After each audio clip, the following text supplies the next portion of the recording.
lots of investment opportunities and a very strong regulatory framework. I'm here because of Hong Kong's simple taxation and strong intellectual property protection. It really fuels my innovation and entrepreneurial spirit. 我实现了梦想，就在这里，香港。I'm here because Hong Kong's rapid innovation and creative spirit draws entrepreneurs, investors, and biotech enthusiasts. I'm here because Hong Kong is a global aviation and shipping hub. It's ideal for trading, business, and traveling.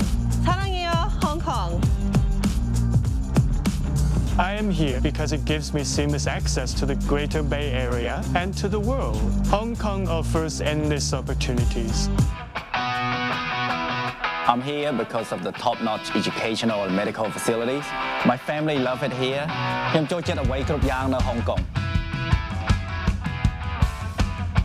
I'm here because mega events happen here all year round.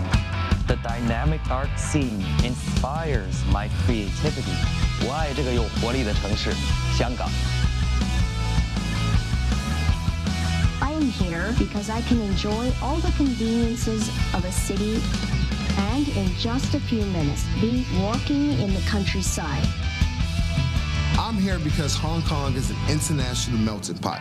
It's a slam dunk of new opportunities without language barriers. And the food here is fantastic. My first Cantonese word, homemade.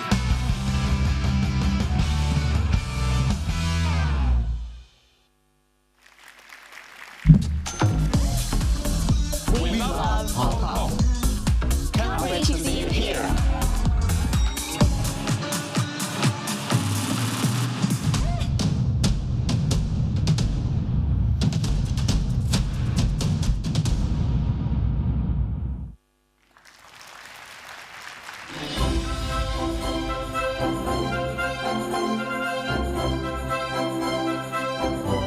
Ladies and gentlemen, good morning.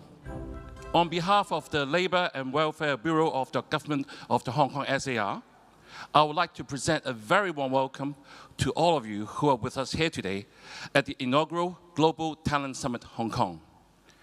My name is Eugene Chan, and I will be your opening MC.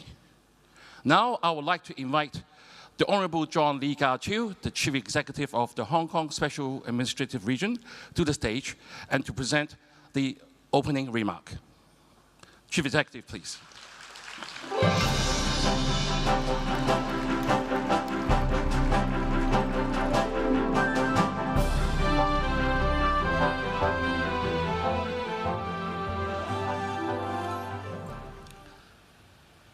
Honourable Minister Wang Xiaoping of the Ministry of Human Resources and Social Security, Director General Chen Liwen of the Guangdong Provincial Government, Director General Du Mingqi of the Guangdong Provincial Government, Secretary General Zhao Zhuangxing of the Talent Development Committee of the Macau SAR Government, distinguished guests, ladies and gentlemen, welcome to Hong Kong and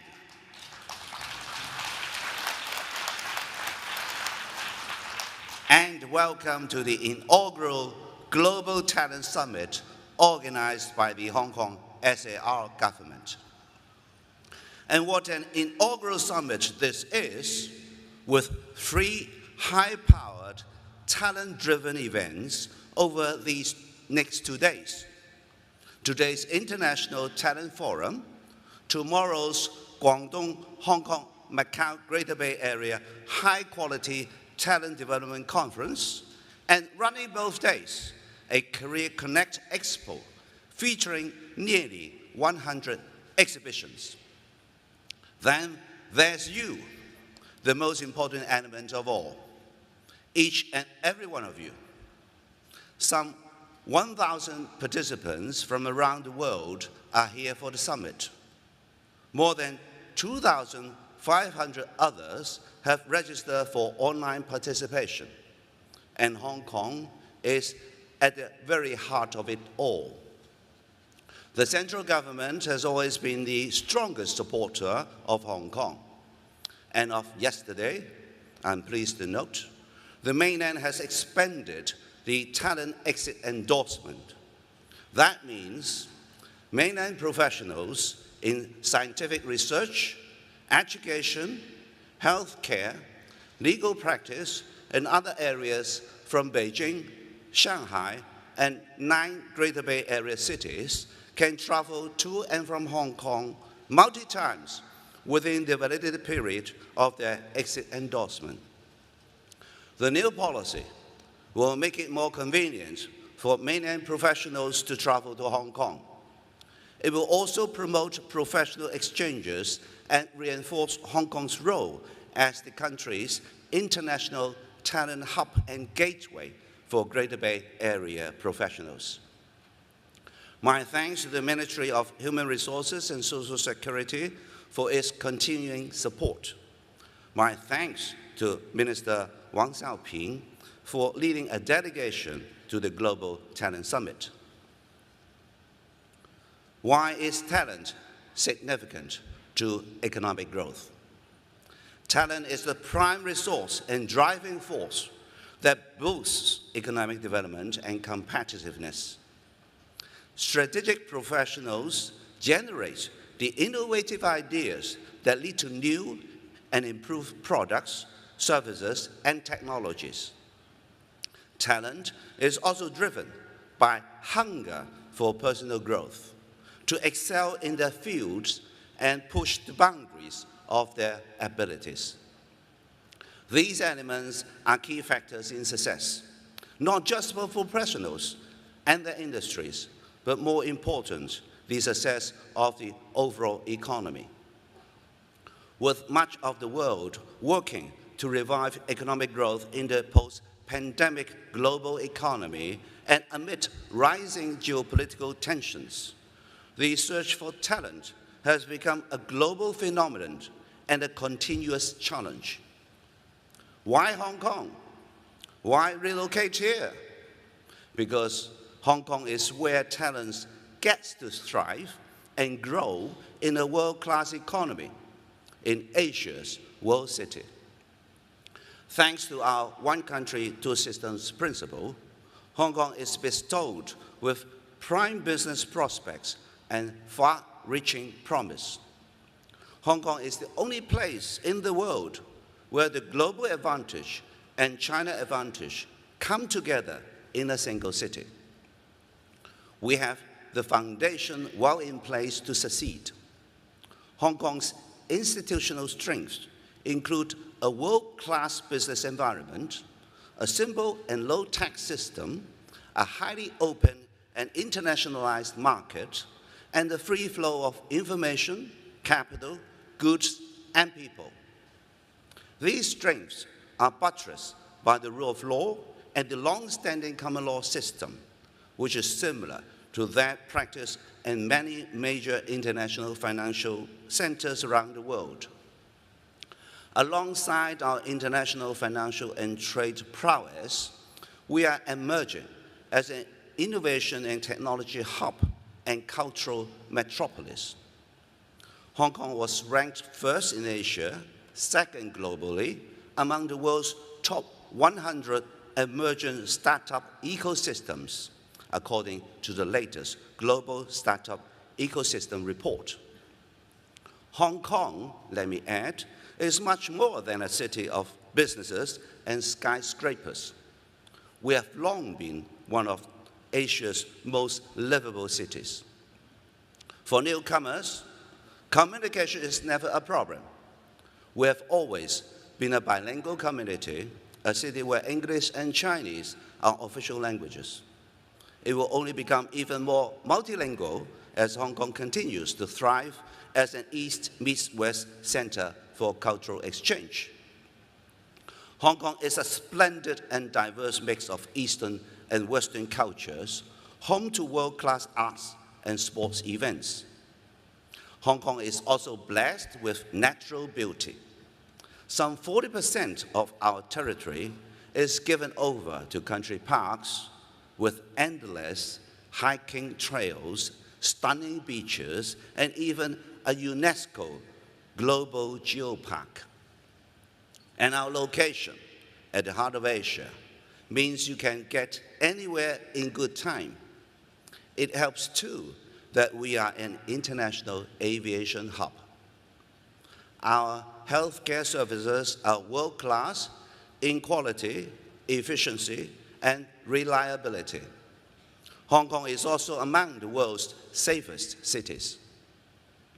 In Hong Kong, you don't just get world-class work opportunities, you get a satisfying life too. Yes, choosing to relocate to Hong Kong on your own or with your loved ones is a big decision. But I'm here to tell you that this is the place where you can work hard, play hard, and enjoy hard. The Hong Kong SAR government invests heavily in attracting, developing, and retaining talent. Hong Kong is the only Asian city with as many as 5 universities in the world's top 100. And let me add, Hong Kong's universities are home to some of the world's top 10 schools, covering such disciplines as dentistry, nursing, education, data science, and AI, according to the latest QS World University Rankings. No less important, our doors and our arms are wide open to talent from all over the world.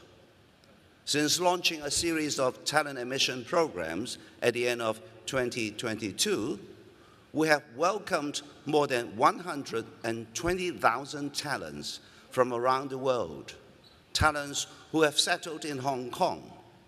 Many more will follow. Of that, I'm confident. While the government is taking the lead to attract companies and talented individuals to Hong Kong, the private sector has an important role to play in strengthening our talent base. In this regard, I wish to invite you all to pay tribute to the late Professor Tang Xiao-O 教授, Professor Tang Xiao-O. Professor Tang was a distinguished leader in our business. He's also a distinguished leader in our business community as well, and was a member of my Council of Advisors. He had tendered valuable advice to me in the areas of innovation and entrepreneurship, and his untimely passing was indeed a loss for Hong Kong.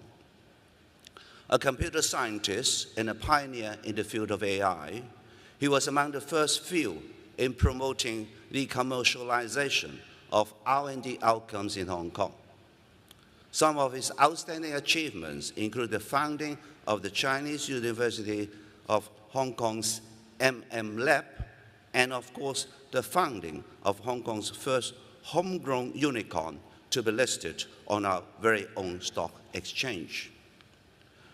No less vital was his vision and dedication in working with youth and grooming young talents.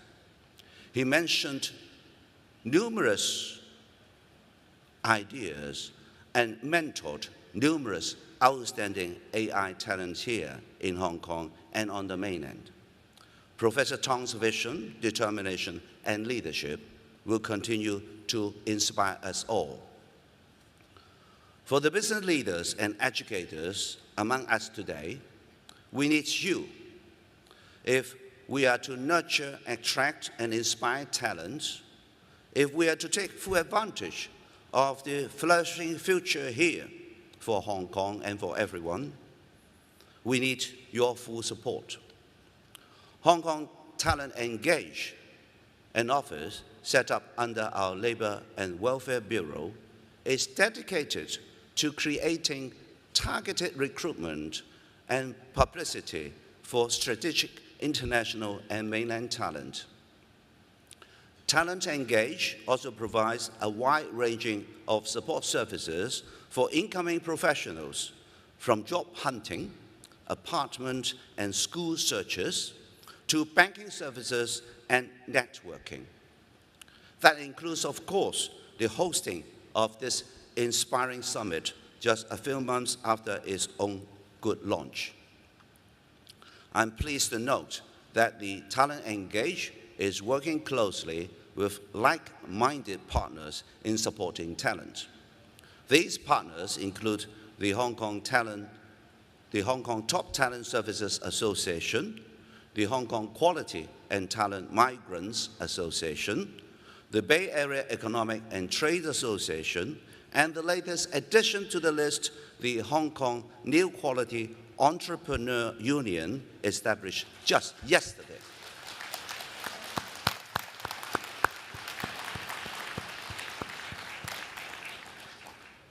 My thanks to the Human Resources and Social Security Department of the Guangdong Province, as well as the Hong Kong and Macau Affairs Office of Guangdong Province and the Talent Development Committee of the Macau SAR government.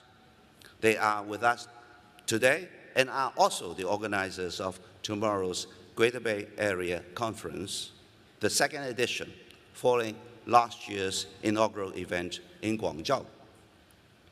Ladies and gentlemen, I wish you all the best of business at the Global Talent Summit, and do take full advantage of your stay with us in Hong Kong. Embrace a wide ranging of museums, galleries, hiking trails, and beaches. Then indulge in our international celebrated wine and dine scene. This is how you can play hard after working hard in the conferences, and also spend hard in this gourmet city and shopping paradise. Enjoy the summit and all that's on offer in Hong Kong. Thank you. Thank you, Chief Executive. Please take a seat.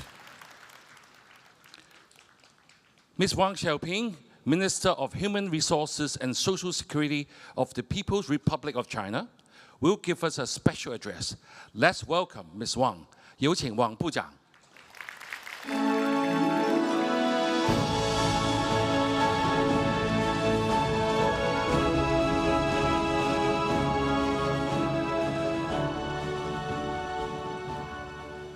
尊敬的李家超行政长官、各位嘉宾、各位朋友、女士们、先生们，大家上午好！很高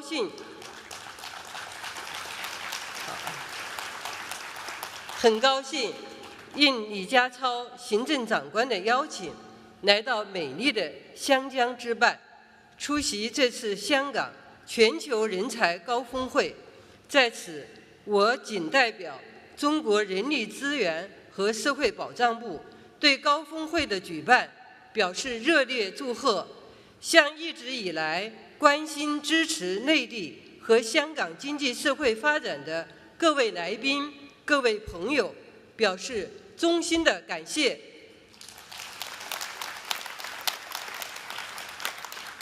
刚才，香港特区行政长官李家超先生做了热情洋溢的致辞，向海内外各行各业的优秀人才发出了来自东方明珠的诚挚邀请，充分展现了特区政府放眼世界、海纳百川的态度和气魄。近年来，在习近平主席关心推动、中央政府的全力支持和香港各界的共同努力下，香港牢牢把握祖国内地改革开放和现代化建设的重大机遇，充分发挥“一国两制”制度优势，积极履行维护国家安全宪制责任，有效落实爱国者治港的根本原则，开启了香港由治及兴的新篇章。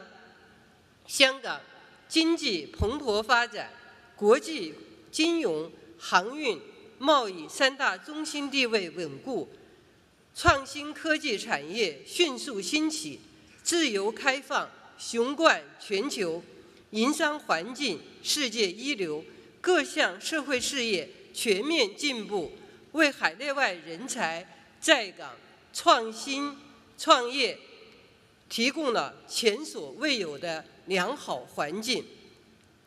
在李家超行政长官带领下，特区政府紧扣发展这一第一要务，面向全球筑巢引凤，成立专门的人才服务机构，密集出台一系列含金量十足的引才计划，为各类人才迁岗、支岗、留岗提供全方位制度安排和政策保障，为香港发展注入了新的动力和活力。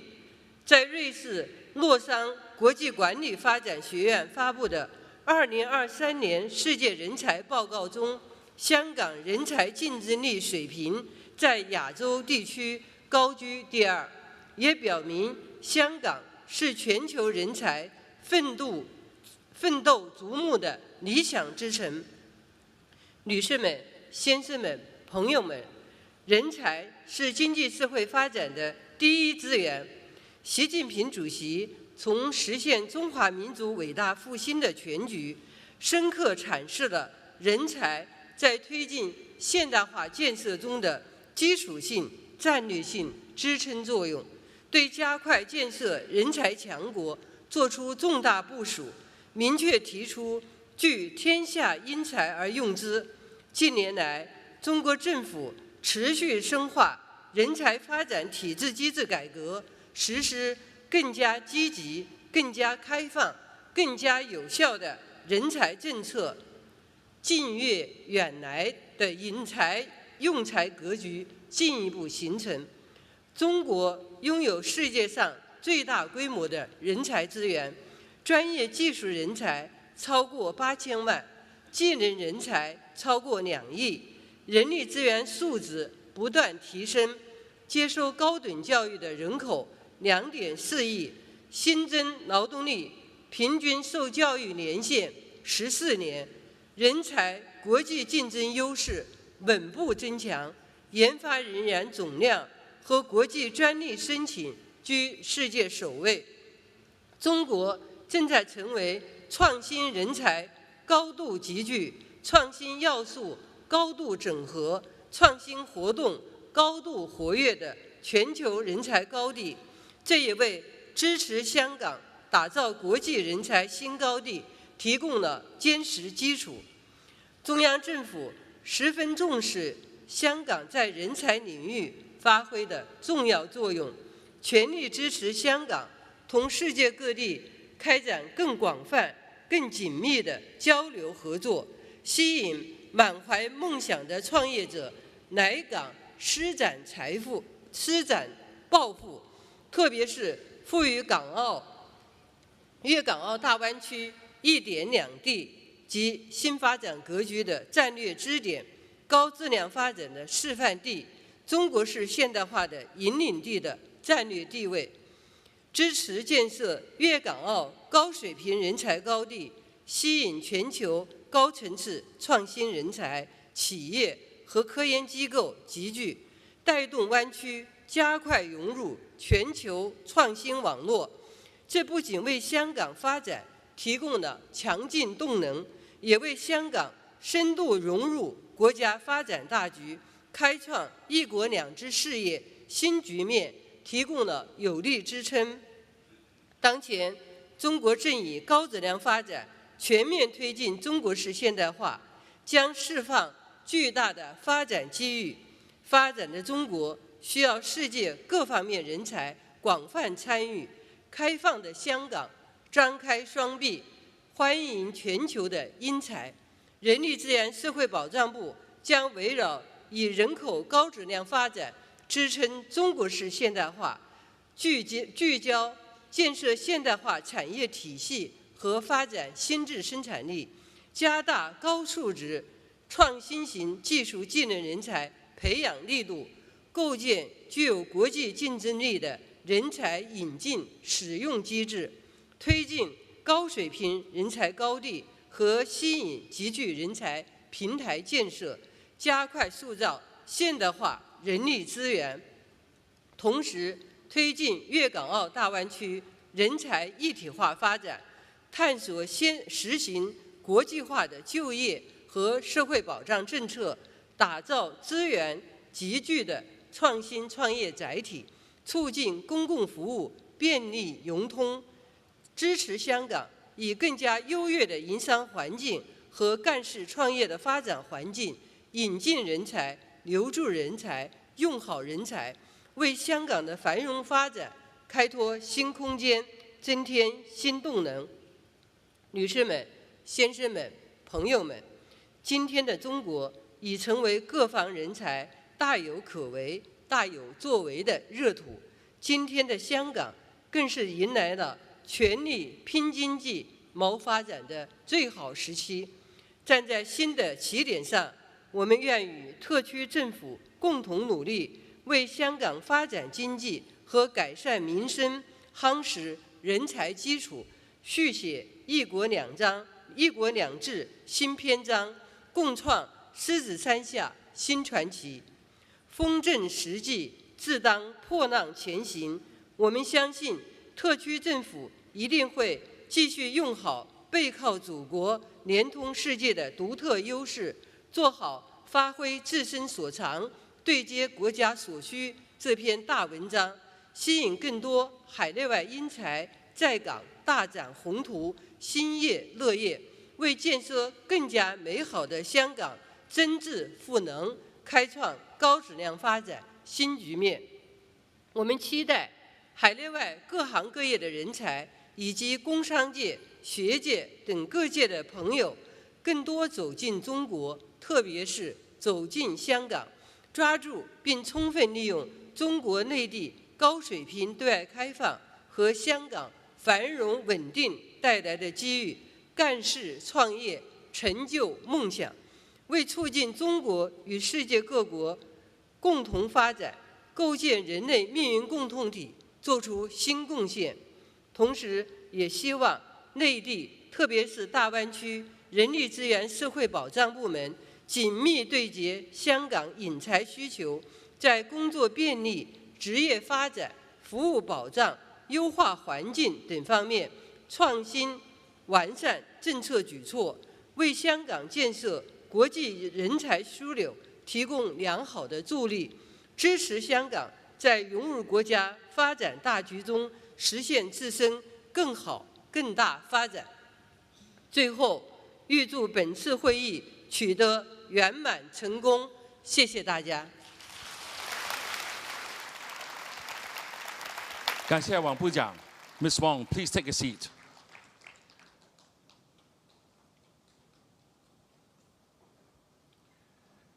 Today's inaugural Global Talent Summit in Hong Kong is only made possible with the staunch support from our partners and exhibitors. On behalf of the organizer, we would like to thank our strategic partners, Hong Kong Institute of Human Resource Management, Tongdao Liping, LinkedIn. Special thanks also go to our exhibitors who are here today to offer their holistic support to talents from around the world. May I now invite government officials and speakers to come to the stage and take a group photo, please. Thank you. Mr. Matthew Gallup, Managing Director, Connected Group.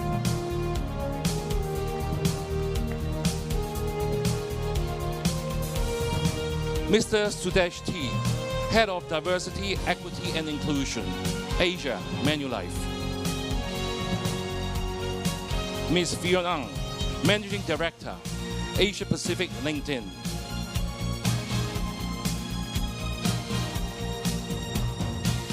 Professor Alfred Tak Kee Ho, Dean of the College of Liberal Arts and Social Sciences, City University of Hong Kong. Professor David Cardwell, Pro Vice Chancellor for Strategic and Planning, University of Cambridge. Mr. Peter Brown, Partner and Global Workforce Leader, PwC, United Kingdom. Dr. Jacob Kamchak Pui, CEO, MTR Corporation Limited. Mr. Jay Malani, Chief Executive Officer, IBT.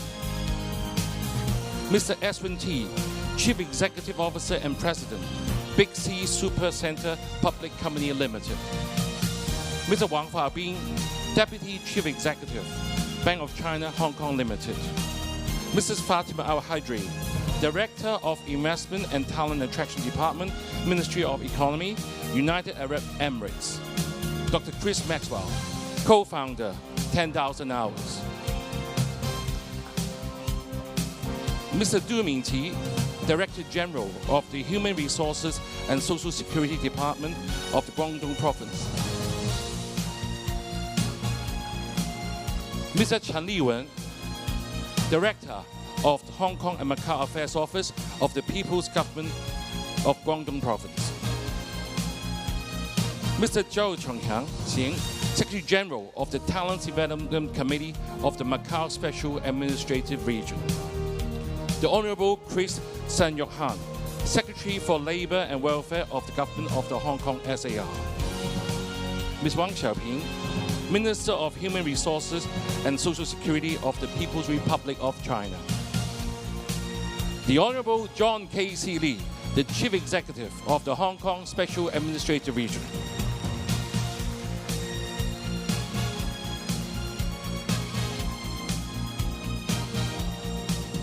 Now it's time for our media friends to capture this memorable moment.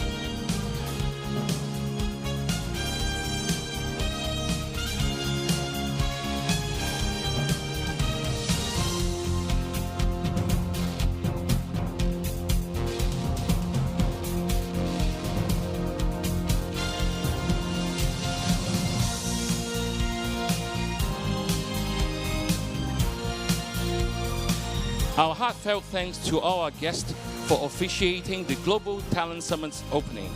I'm sure the audience is excited to join the upcoming International Talent Forum and enjoy insightful sharing from our esteemed speakers. Thank you, guests. Please take a seat. The Chief Executive and the Minister will depart at this point for another engagement. Thank you very much for gracing this memorable occasion.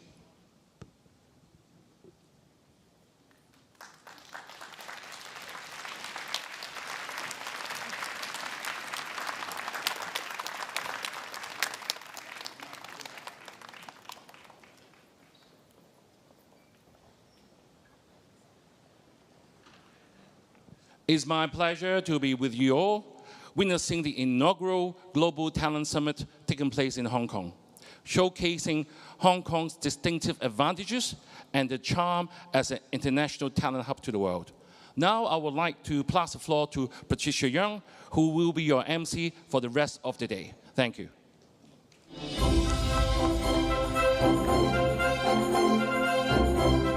Thank you, Eugene, for the kind introduction. It's my privilege to be serving as your MC for the rest of the day. Now, before we proceed with the program, a warm reminder, simultaneous interpretation is available at the summit today. Please collect a headset at the entrance if needed. Channel 1 is Cantonese, Channel 2 is English, Channel 3 is 普通话。今天的峰会将会以英语进行，大会设有同声传译服务。有需要的来宾可以到入口处领取耳机。频道1为粤语，频道2为英语，频道3为普通话。Now let's start our Day 1 program, the International Talent Forum.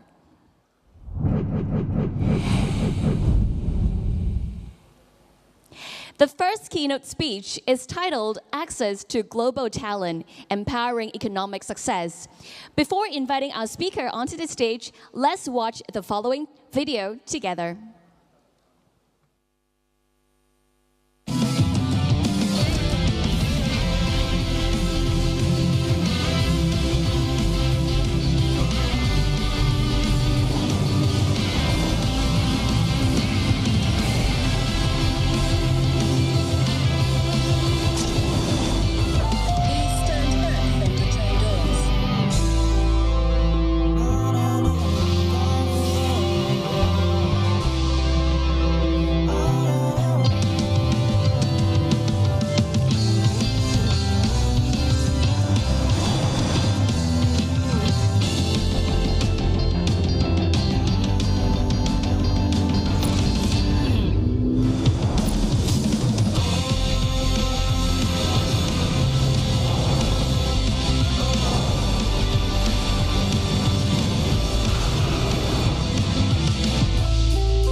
And now, ladies and gentlemen, please put your hands together and welcome on stage Dr. Jacob Kamchapui, the Chief Executive Officer of the MTR Corporation Limited, to deliver the keynote speech. Please welcome Dr. Kam.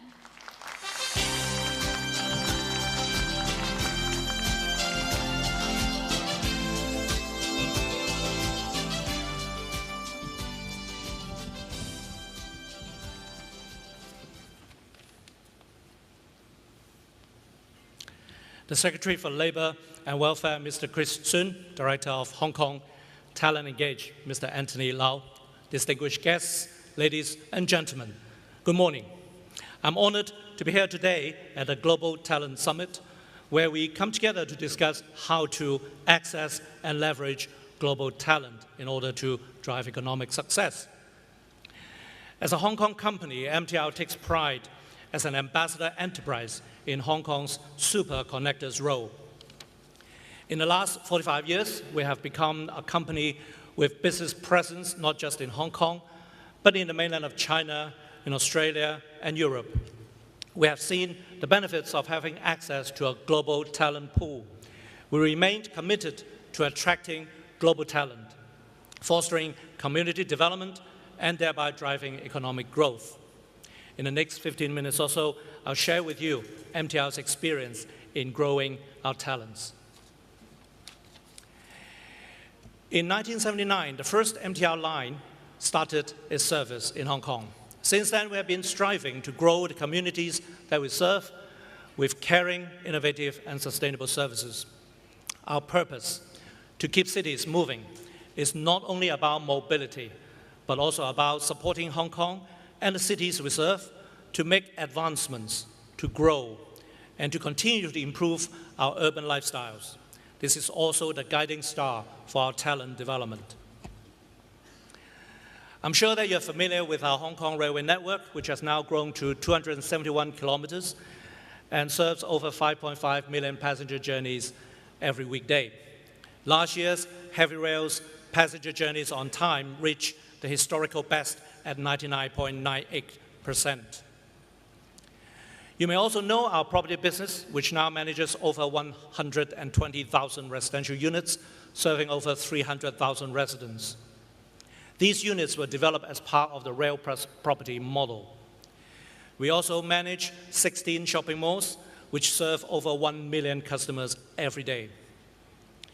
The Rail Plus property model is a funding method that has been heralded as Hong Kong's successful self-financing model for building, operating, and maintaining our railway infrastructure sustainably. Under this model, MTR is enabled not only to invest, build, and operate a world-class metro network, but also to build seamless integrated communities around the railway infrastructure. Many cities and railway companies around the world have come to Hong Kong just to understand how we do this transit-oriented development. Last year, MTR started the construction for 4 new railway extensions in Hong Kong. The company will be investing over 100 billion Hong Kong dollars on these new lines. More extension projects are expected to start construction in the next 2 years. These railway projects will support the continuous development of Hong Kong and the growth of our city's economy. What you may not be aware are our businesses in the mainland of China and around the world.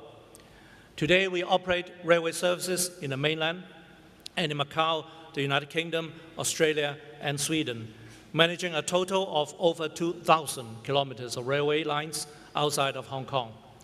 For example, we invested and built 5 lines in Beijing, and we now operate about 20% of the Beijing metro network. Under service contracts, we operate the whole of Melbourne City's 430 kilometers of metro network, and we operate London's Elizabeth Line, the line named after the Queen. The key to our successes in Hong Kong and globally is our people. The empowerment and development of our global talents helps us to stay on top of the rapidly changing world and to seize the opportunities such as the Northern Metropolis in Hong Kong, the global digital economy, and the rise of smart technology and generative AI. You can see in our transformation business strategy, people and talents are the key enablers for what we want to achieve. For innovation and technology, we not only develop our own people, but also collaborate with academia, research institutions, and invest in startup companies in Hong Kong and around the world. We hope that by investing in our own people and in talents elsewhere, MTR and Hong Kong will be benefited by the results of their hard work. These national and international involvement will further enhance Hong Kong's role as a super connector and also attract talents for Hong Kong. To sustain our success, MTR continues to recruit colleagues from all types of background, and we continue to develop as a multidisciplinary organization. Even just last year, we recruited around 3,000 people in Hong Kong and globally, including mainland, to join our Hong Kong businesses.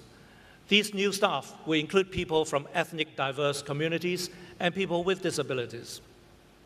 As at the end of 2023, MTR Group of companies employed over 17,000 staff in Hong Kong and over 35,000 staff outside of Hong Kong, making a total of more than 52,000 staff worldwide. With our new extension projects, we expect to mobilize over 1,500 staff, including new joiners in MTR, and will create tens of thousands of job opportunities for the construction industry in Hong Kong. In MTR, we emphasize the importance of the transfer of knowledge from one generation to the next. 45 years ago, where there were very few metro experts in Hong Kong, we imported talents from UK and other places and started training our own. So from day one, we were already working and learning in an international environment. Now, after 45 years, we have built a strong global reputation and brand for MTR, and we're able to export our expertise. And in doing so, we also create new opportunities for our people. Today, our comprehensive training programs not only have trained our own people, but also have served mainland and global clients. In 2016, we established the MTR Academy to support the Belt and Road Initiative. The MTR Academy serves as a global hub for education and research in railway management and engineering. To date, it has provided tailored training programs to 400 railway executives and managers from 22 countries and regions, including 28% from Belt and Road countries. Our target is to enable more than 50,000 people to be benefited from our various skills and innovation programs from 2022 to 2025. The Academy has also helped MTR address recruitment challenges in a competitive market, with 21% of the graduates joining MTR. Additionally, we have initiated the MTR Research Funding Scheme to support local university research, with 12 projects already receiving funding after the first year. Having recruited the talents, we are committed to cultivating a supportive working environment for them to thrive. In MTR, we adopt various initiatives to recruit, retain, and develop our people. We proactively reach out and engage local and global talents, and also professionals with specialized expertise. We empower our staff to develop their potential to the full and celebrate their achievements with them. We invest substantially in training and development resources to enable lifelong learning for all of our staff. We recently won a total of 21 awards from last month's 49th International Exhibition of Inventions at Geneva. These awards were won by our young talents in engineering and operations. We help their personal development as they overcome real-life business challenges with innovation and technology. Furthermore, through secondment and exchanges among different companies in the MTR Group, we encourage and facilitate global knowledge sharing among our employees. Successful experiences and ideas can now be implemented in different cities, eventually benefiting all our customers with better service. We have also in place knowledge management that will capture best practices in different forms so that we can transfer the knowledge to later generations. Connecting communities is our expertise. MTR as city movers, we focus not only on ourselves, we also strive to address societal needs and foster advancement and opportunities for the communities inclusively. To support the future skill development of our young people, we organize the regular Train for Life journey programs since 2009 and have reached over 2,000 secondary school students, including participants from ethnically diverse backgrounds or with disabilities.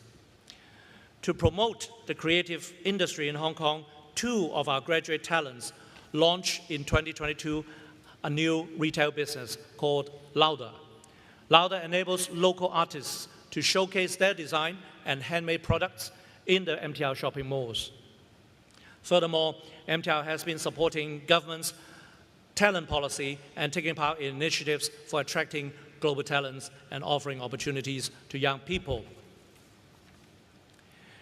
MTR's success has been fueled by generations of talents and successions of railway and business professionals with a resolute commitment to our core purpose to keep cities moving and a forward-thinking business strategy.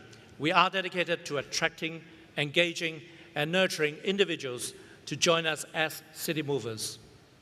By spearheading infrastructure development, delivering world-class service, and creating exciting opportunities for people, we not only drive the success of our company, but also foster the prosperity and growth of the communities we serve. Ladies and gentlemen, let us all do our part in the pursuit of excellence and work together towards a brighter future for the people of our nation and of Hong Kong. Thank you. Thank you, Dr. Kam, for the exceptional keynote speech. Thank you. Please be seated. Thank you for sharing your insights and for sharing the important work that MTR has been doing for your talents. Moving on, we'll have 2 more captivating panels scheduled for this morning. These panels will take us through the formula for building a global talent hub and creating modern corporate culture. Get ready to delve into an abundance of insights and knowledge.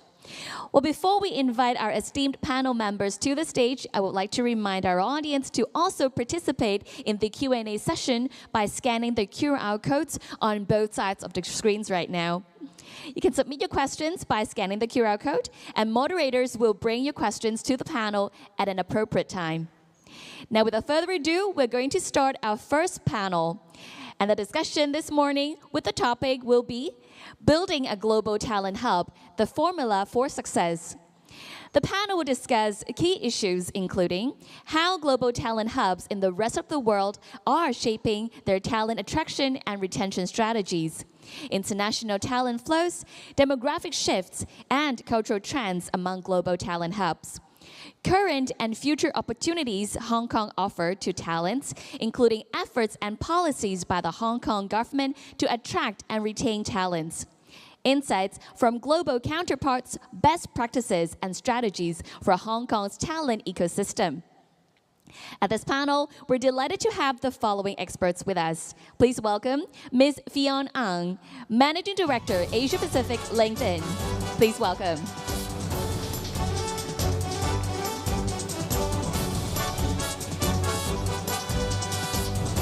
We're pleased to also have Professor David Cardwell, Pro Vice Chancellor for Strategy and Planning, University of Cambridge. Please welcome. Next, may we invite Professor Alfred Tek Kay Ho, Dean of the College of Liberal Arts and Social Sciences, City University of Hong Kong. And moderating this panel for us is Mr. Matthew Golub, Managing Director, Connected Group. Please welcome.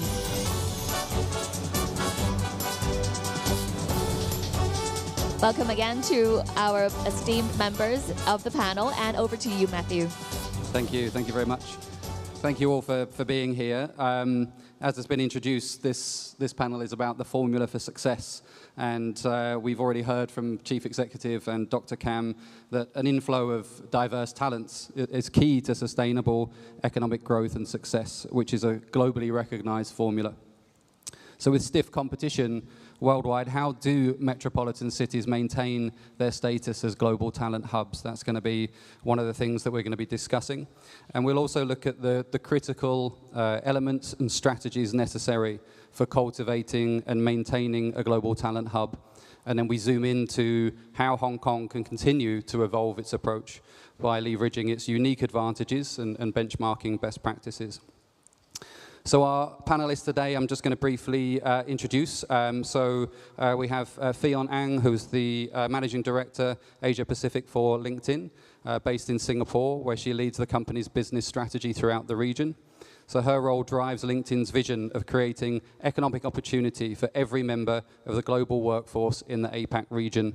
And to achieve this, LinkedIn has developed the Economic Graph, a digital representation of the world's economy, and provides valuable insights to businesses and policy leaders into trends like talent migration, hiring rates, and in-demand skills by region. So very relevant to us here today. We have Professor Alfred Ho, who is the Dean of the College of Liberal Arts and Social Sciences at City University of Hong Kong. He recently established the Policy Lab for Hong Kong Talent Development, exploring what policies and cross-sectoral action may help Hong Kong continue to attract and retain global talents. And he's also a member of the Chief Executive's Policy Unit Expert Group in Hong Kong, providing extra expert views and new ideas to the CEPU concerning various topics related to Hong Kong. And last but not least, Professor David Cardwell, who is the Pro-Vice Chancellor for Strategy and Planning at the University of Cambridge, based in the UK. Until recently, he was also a distinguished visiting professor at the University of Hong Kong. He's been to Hong Kong many times and has worked in China as well. And additionally, his involvement as a member of the Hong Kong government's University Grants Committee highlights his significant contribution to shaping higher education policy and strategy internationally and in Hong Kong. So thank you very much to our esteemed panelists. And myself, I'm the Managing Director of Connected Group, which is an executive recruitment and search business. I've been in that sector for 27 years, 23 of those based out of Hong Kong, working across the region with a team of 60, so we cover quite a wide range of industries and functions to give insight into different sectors. So without further ado, let's get these talented individuals involved in a discussion around this topic. So the first question is about some of the trends that we see at a more macro level. So how do demographic shifts, cultural trends impact both the global and Hong Kong talent pipelines? And what steps can we take to address these challenges? And if I can start, Fion, with yourself, LinkedIn's data-driven insights, I'm sure, can provide us some useful context here. Yeah, thank you for having me. Well, I think many people in the audience would have heard of this word AI. Yeah? So, well, what we're seeing is that AI is definitely revolutionizing the world of work. And we think about it, in Hong Kong, we are actually seeing the skills for jobs changing by 76% in a year of 2030. Meaning that the job that we have today and the skills that's required to perform that same job is going to change quite drastically by year 2030. What it means for companies then is, how are they actually coping with this change? Because here it is the big movement on the AI front, and yet, you know, the need to actually making sure that there is skills to cope with that demand. So some of the things that we are seeing on a company side of things is, one, the companies are beginning to realize that the demand for AI skills is real. 76% of companies tell us that they rather hire someone with AI skills that is less experienced compared to someone with that experience if you don't have AI skills. So it goes to show that many companies are actually in great demand of the AI skills. And coupled with that, you know, people are beginning to also realize that there is a need to actually improve themselves. So Gen AI skills is actually the #1 skills that is picked up by the professionals in Hong Kong. So we talk about acquiring skills, but it's almost impossible to keep on hiring AI skills because, first of all, that skills is in demand that a lot of companies couldn't find. So what do? Companies are beginning to invest a lot more in people, making sure that they have the right skills to meet the needs of the business. So companies need to invest and creating a more human-centric, creating that internal mobility, the learning opportunities, so that people can continue to stay in where and evolve in the jobs that they're doing. And some of the things that's important to people include a hybrid work arrangement. People are asking for that, and that's very real. So those are the trends that we're seeing, and I'm sure that with this ongoing conversations, we can find out more. Absolutely, thank you. We were never going to get through a talent summit without AI being mentioned, so we got there early. David, maybe you can talk about some of the overall trends, maybe something about educational supply, which I know is one of your key insights. Yeah, and again, thank you for the invitation to speak today. I've been coming to Hong Kong for more than a decade, and it's a real pleasure to be here. So I think the first thing to say is that Hong Kong is in an amazing position here. And the chief executive mentioned that there are 5 top 100 world-leading universities in Hong Kong. Hong Kong has 0.1% of the world's population.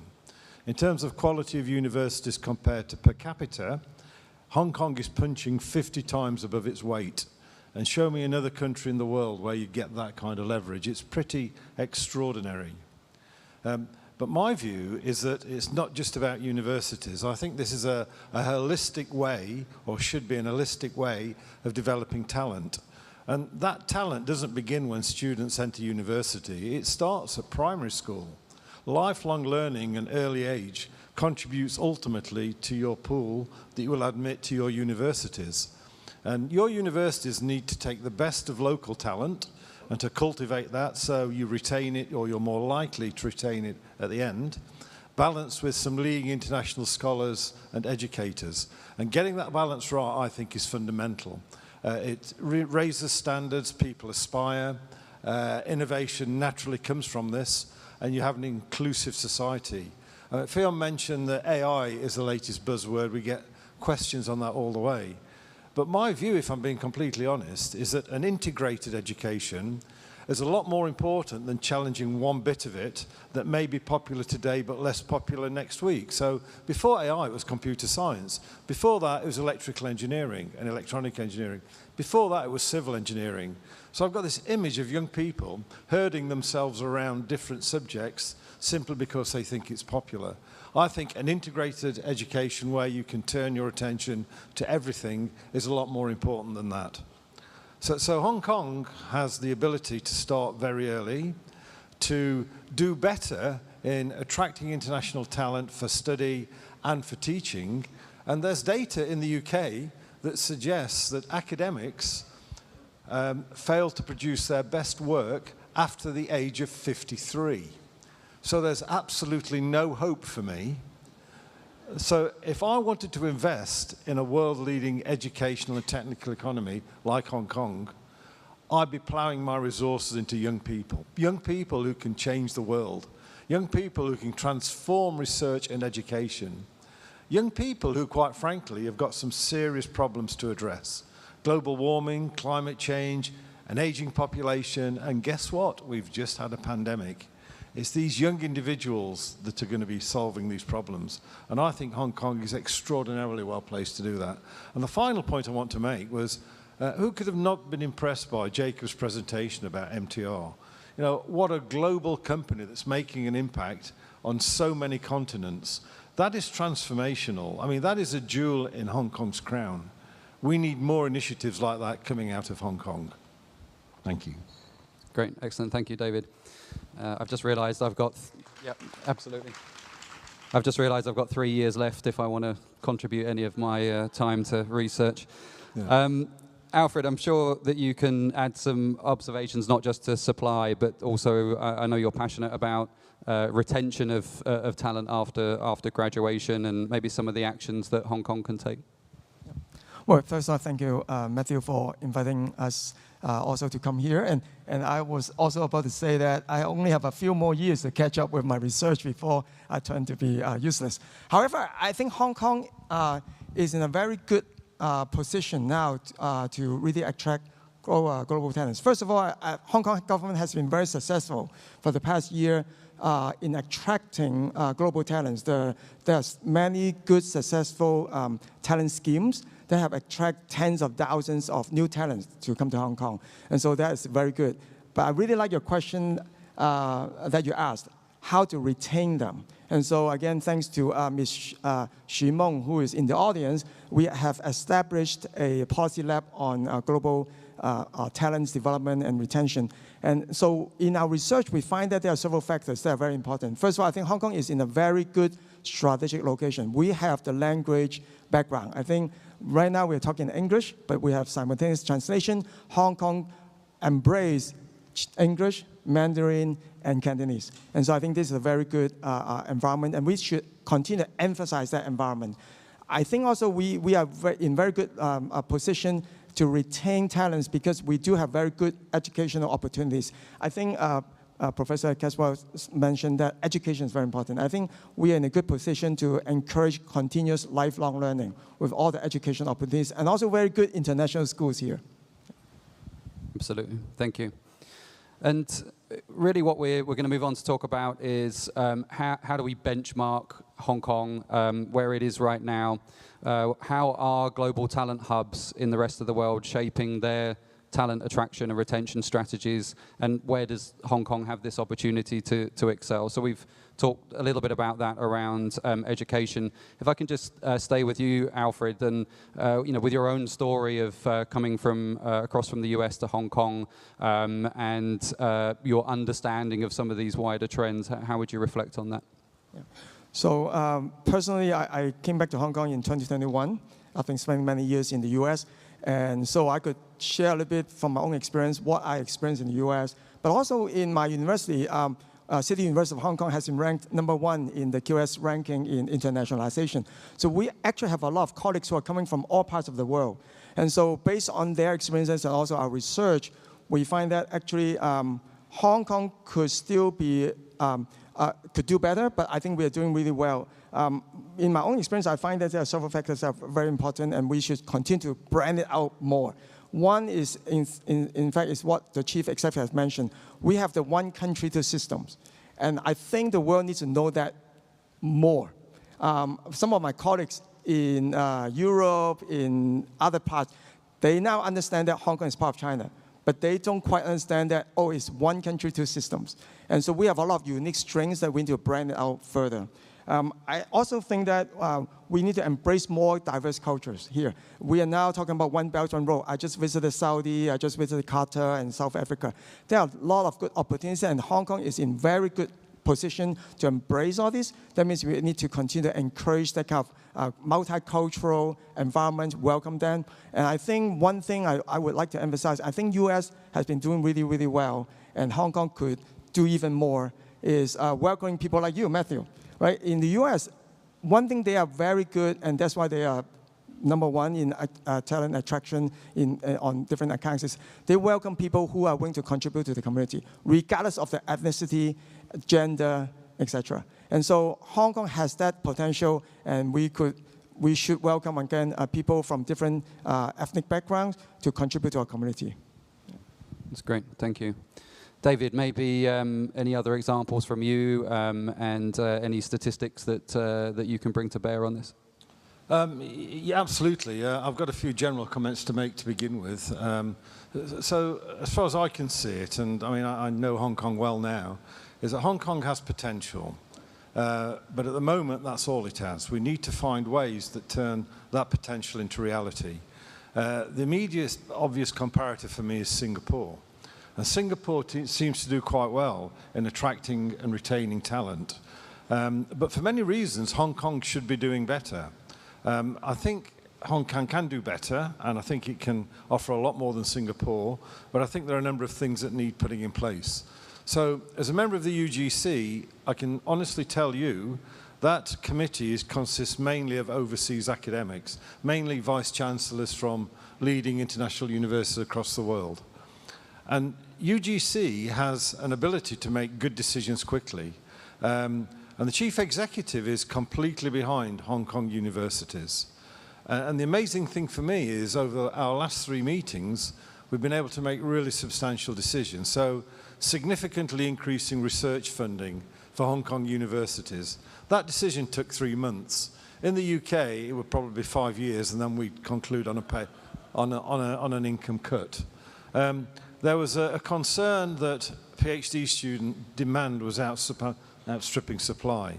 We increased the number of PhD students by 50%. That took 3 weeks. And in the last round, concern that the cap on international students was too low, it was doubled. So I get back to the UK mildly depressed that Hong Kong can make extremely good decisions, and everything the chief executive said, those policies are being implemented, and that's how you realize your potential. But if you look at PhD students, for example, they're in decline in the rest of the world. In Cambridge, we're struggling just to maintain our numbers. In Southeast Asia, in Hong Kong in particular, there's huge demand for PhD students. Now, that's an opportunity that you've got now that you need to take advantage of. But one of the things that you need to do is not just to take more PhD students, but to look at the infrastructure. We don't want to overload young academics with 10 or 11 PhD students. Nobody wins. It's in nobody's best interest. So we need to think about infrastructure as well as numbers. But these opportunities change globally, and they change with time. Hong Kong has a massive opportunity now with PhD students. And I think the final thing I want to say is that in order to attract good students from outside and good faculty, Hong Kong, I would suggest, would be better if its universities paired up and worked in some synergistic way to address specific targets. So, for example, we could have Hong Kong U and Hong Kong University of Science and Technology, great pairing. We could have Baptist University and PolyU. We could have City U and Chinese U, all working collectively to consistently develop potential markets in the US, Europe, and Australasia.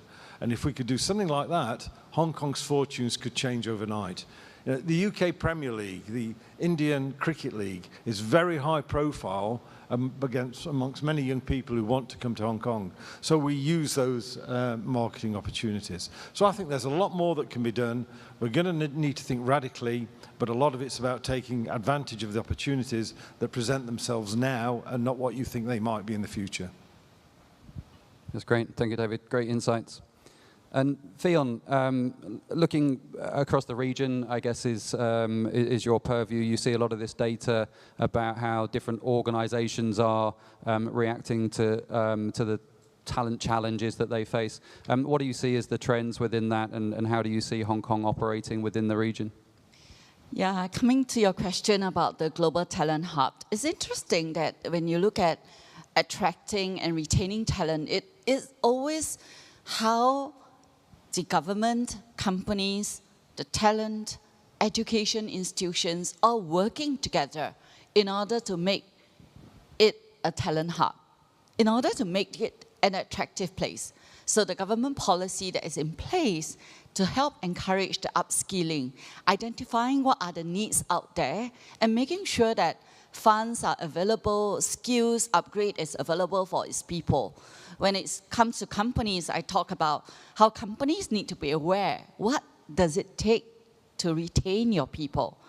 Dr. Jacob Kam talks about that in his speech, where he talks about talent retention involves internal mobility, creating opportunities for their people. Wage increase definitely is one thing that people are looking for. And the third one is flexibility, work-life balance. That's what young people are looking for. They don't just talk about work, they talk about that purpose of the company. So that clarity where companies can offer to people is going to help retain.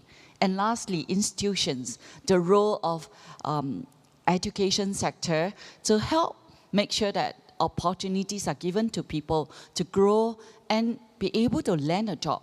So we work with many, in Singapore, in India, across the board. Actually, we create all these opportunities. LinkedIn has been very involved, working with the several governments and companies as well. That's great. Thank you. And can I just stick with you for this next question? So we want to look at what the current future opportunities that Hong Kong has that it can offer talents, including the efforts and the policies that we see by the government to attract and retain professionals. And so with you having that wider view, looking at how LinkedIn works maybe with other governments to provide upskilling, how they can attract and retain talent, what would you draw from any data points that you can point to for us? Yeah, maybe I'll just start with a story, not, like in terms of the latest arrangement that we have with the Indonesia government. The Indonesia government appointed LinkedIn as the learning platform to actually help upgrade their state-owned enterprises, 1 million talent, 1 million workers, to help transform them in terms of their skills. So if you look at some of the initiatives across the board, be it from Singapore, Indonesia, or even India, we work with the UN in India, UN Women, to actually help upgrade their skills of women in India so that they can actually contribute to the workforce. So some of this, you would see that there's a lot of initiative that's being pushed out by several governments because they realize that it's no longer about the jobs, it's about the skills of the people. So if you, as I mentioned earlier, throughout the countries, skills is going to be in great demand. Like I mentioned, in Hong Kong, 76% of the skills is going to change. So if based on that stats, you will realize that if the people are not constantly upgrading their skills, the jobs is going to change. So how do we make sure that they have the jobs that is available for them so that they can continue to pursue and grow in their professional or in their career? Absolutely. Thank you. And David, maybe at a GBA level, sort of looking at that unique situation that Hong Kong has, what do you see as the talent in southern China that could be a driving force for us? Any specific industry areas? So I think this is a game changer for Hong Kong. Nowhere on the globe do you have the potential that Hong Kong has. I mean, Hong Kong is now a part of China.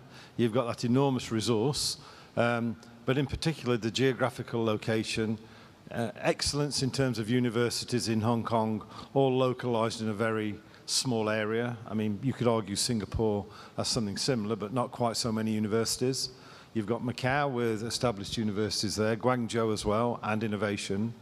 But for me, the real opportunity is Shenzhen. No world-leading universities in Shenzhen, but if you want to get something done commercially, technically, innovationally, there's probably nowhere better at the moment in the globe.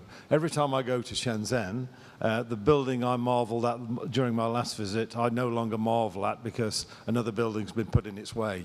So the rate at which Shenzhen is evolving, and I think if we can take elements of those different areas and put them together, that gives us an educational and innovation advantage. So it's not about getting Hong Kong to compete with Shenzhen or Macau or Guangzhou. It's about cherry-picking where the strengths are and working with those strengths. And already Hong Kong universities are opening campuses in Shenzhen, which is the best way to go. They have the reputation.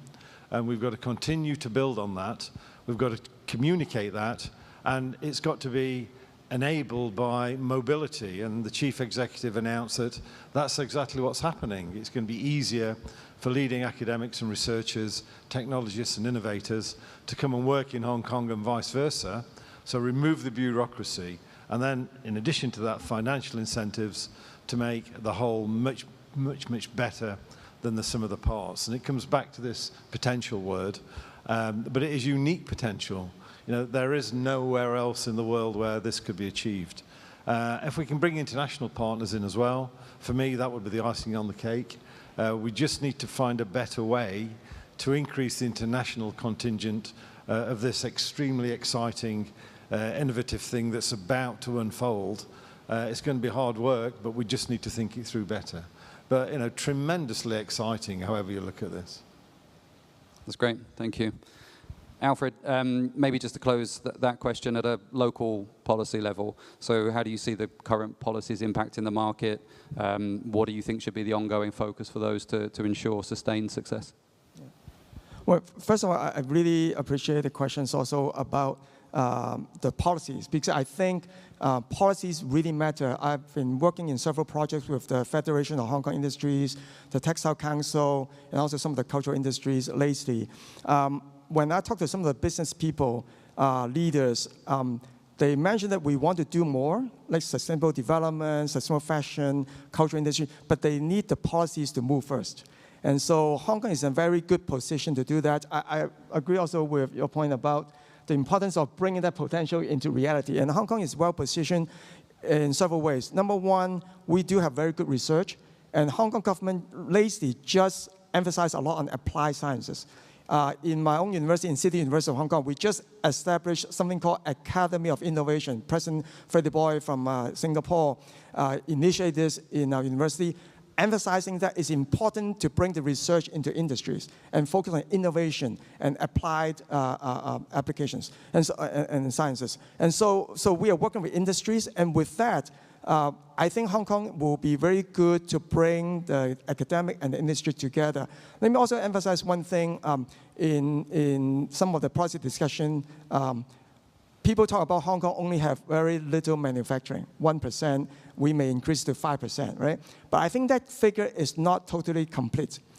When I work with some of the industry leaders in Hong Kong, they actually have a lot of factories and manufacturing facilities in China, especially in the Greater Bay Area. I think there are a lot of local officials here from Greater Bay Area here in this conference.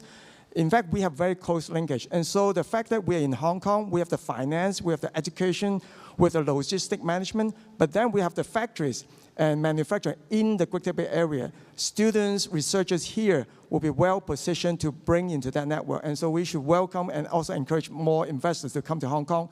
And also one thing that I think Hong Kong government, also the national government, has benefited us a lot is the visa policies. Lately, I think there are about 14 countries that have visa-free to visit for 14 days. There are 50-some countries that could visit China for 144 hours.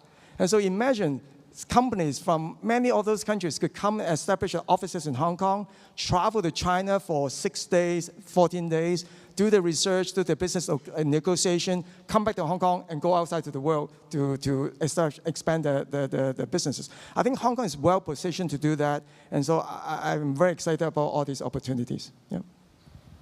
Thank you very much. Some really great insights. Originally, I was just going to ask you all to kind of summarize before we move on to the, some of the other questions that we have, but we have time. We're running well to time, so I'm going to jump out into some of these other questions, and we'll come back for your final thoughts at the end.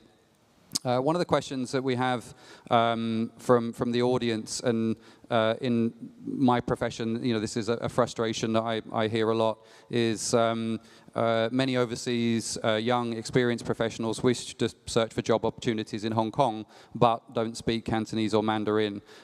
Where do we see the opportunities for these candidates in the future? From my perspective, we have a documented talent outflow.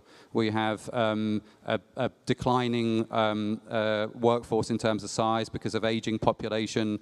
That's common in developed countries. So surely, with a shrinking talent pool, we're going to have to look outside of those core language skills in order to meet the needs in Hong Kong.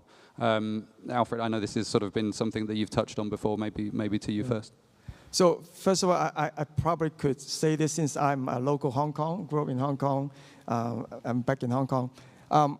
I think this is something that we, the locals in Hong Kong, need to do better, in the sense that we need to embrace people with other language, cultural background more. And so the reality is that most Hong Kong students, young people especially, they're well trained in multiple languages, in English, in Mandarin, in Cantonese. And so for workers who are coming from other ethnicity, cultural background, who are not fluent in Cantonese, we need to embrace them and welcome them and work with them when they speak to us in Mandarin or English. That's okay. We could change channel, 轉台, anytime. 普通話, 廣東話, English, no problem, right? So this is our beauty, and so we need to embrace that work and living culture in Hong Kong. That's number one. I think the other side is also because of AI with technologies. We probably could also use some more technologies to do more instant translation. And so those are some of the opportunities we later could explore more. Good link back to the the AI question. Are we seeing that utilization of AI for language translation actively working anywhere? Do you see that, Fionn? Well, definitely seeing AI working its way into the work. I think jobs used to be, people define their jobs in terms of the titles. But if you take a step back, job is really made up of multiple tasks. And the task that is cumulatively into this, defining this job, there is a lot of work being done to understand the autonomous, the repetitive, the ones that can be automated. Those are the areas that is going to be, that AI can actually work its way into the job itself.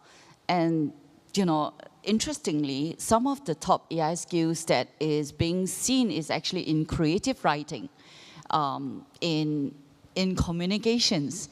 Speaking of that, because AI can actually, with a few prompts, actually write a great piece of work for you, but it still requires the human part of things, the EQ, your judgment, your ability to actually look at it and judge the piece and see whether how do you make the right edit and make it sound like you and doesn't sound like a robot, so as to address what's needed to solve the problem. So AI can definitely help a lot of it in terms of the language, but it still requires that soft skills, that problem-solving skills of the human touch to finish the final work. I think it's been a cliche now that you know, AI won't steal your job, but someone that knows AI will. I see that at many conferences, and I think that's quite a good summary. David, maybe I can pose this question to you, which is really the flip side of that first question I asked, which is how to balance the attraction of global talent with the development of local talent. And I know that you have some sort of strong, passionate views on primary education all the way through that you touched on. Maybe you could talk a bit more about that. Yeah, so one of the challenges is the incompatibility of education, particularly between the ages of 16 and 18 across the world. So I think about 15 years ago, Hong Kong introduced a DSC, a Diploma of Secondary Education, which is a radically different way of educating students pre-university. It's much more of a broader education. But of course, if you then want to study in the UK, you're going to find that difficult because we have A-levels, which are a much narrower education. If you want to study in the US, it's going to be easier because it's a broader education focused on the liberal arts. So this isn't a debate about which is best and which isn't, probably neither. Probably IB is about as good as you're going to get. But to be able to cope with the mismatch in education for our young people, but then still think we can promote them to a global education. And I think there's a miscontinuity there. And young people need to be prepared early on to know what to do to change their education if they want to study in another system that they haven't been trained for. And I think people like me, parents, teachers, admissions tutors in universities are all responsible for that. But again, so many times I see 3 months before people apply, what can I do? Well, it's too late. You know, it really starts, as I've said, at primary school. You know, young people are these empty vessels, they just want filling with knowledge. And our job is to keep that inquiring mind going. And then as they go through puberty and competition kicks in, to manage their mental well-being through that process. So by the time they get to 16, they've made fully informed decisions about the courses that are right for them. And many people say, I come to Hong Kong to get people to apply to Cambridge. That's absolutely not why I come to Hong Kong. I come here to help people, young people, make the best decisions for them. And when they've spoken to me, quite often, that is, they don't want to apply to Cambridge, and that's fine. But the notion that they don't need support until 3 months before they apply to university is the problem that we face and is the problem that we need to address. And we'll only do that by working together, but there's still a long way to go. And this incompatibility between education, between 16 and 18, still causes me to lose sleep. Because often students end up in the wrong place with the right qualifications or vice versa. And it's not in their best interest for that to happen. Thank you. Alfred, you're nodding there, so I'm gonna come to you to follow up on that. I think indeed it's very important to match the skill set and also embracing technologies. But I want to emphasize a few points, deviate a little bit, but related. Number one is that we talk a lot about welcoming young people. And I think that's very important, especially think about the demographic trends, both in Hong Kong as well as in mainland China. Mainland China is also facing some aging population issues. And so while we are trying to attract a lot of talents now into Hong Kong, that is not enough in the long run. If you look at the demographic trends in the world, the places that have growing population will be in the Middle East, in Africa, in a lot of the other developing economies. And so for Hong Kong to be striving in the long run, we need to embrace people who are very different from us. And so how we have that culture, embrace those young people to come to Hong Kong, give them a welcoming environment, despite the cultural worldview, ethnicity differences, and language differences is very important. And so with that, I think that's number one. We need to be more inclusive on that.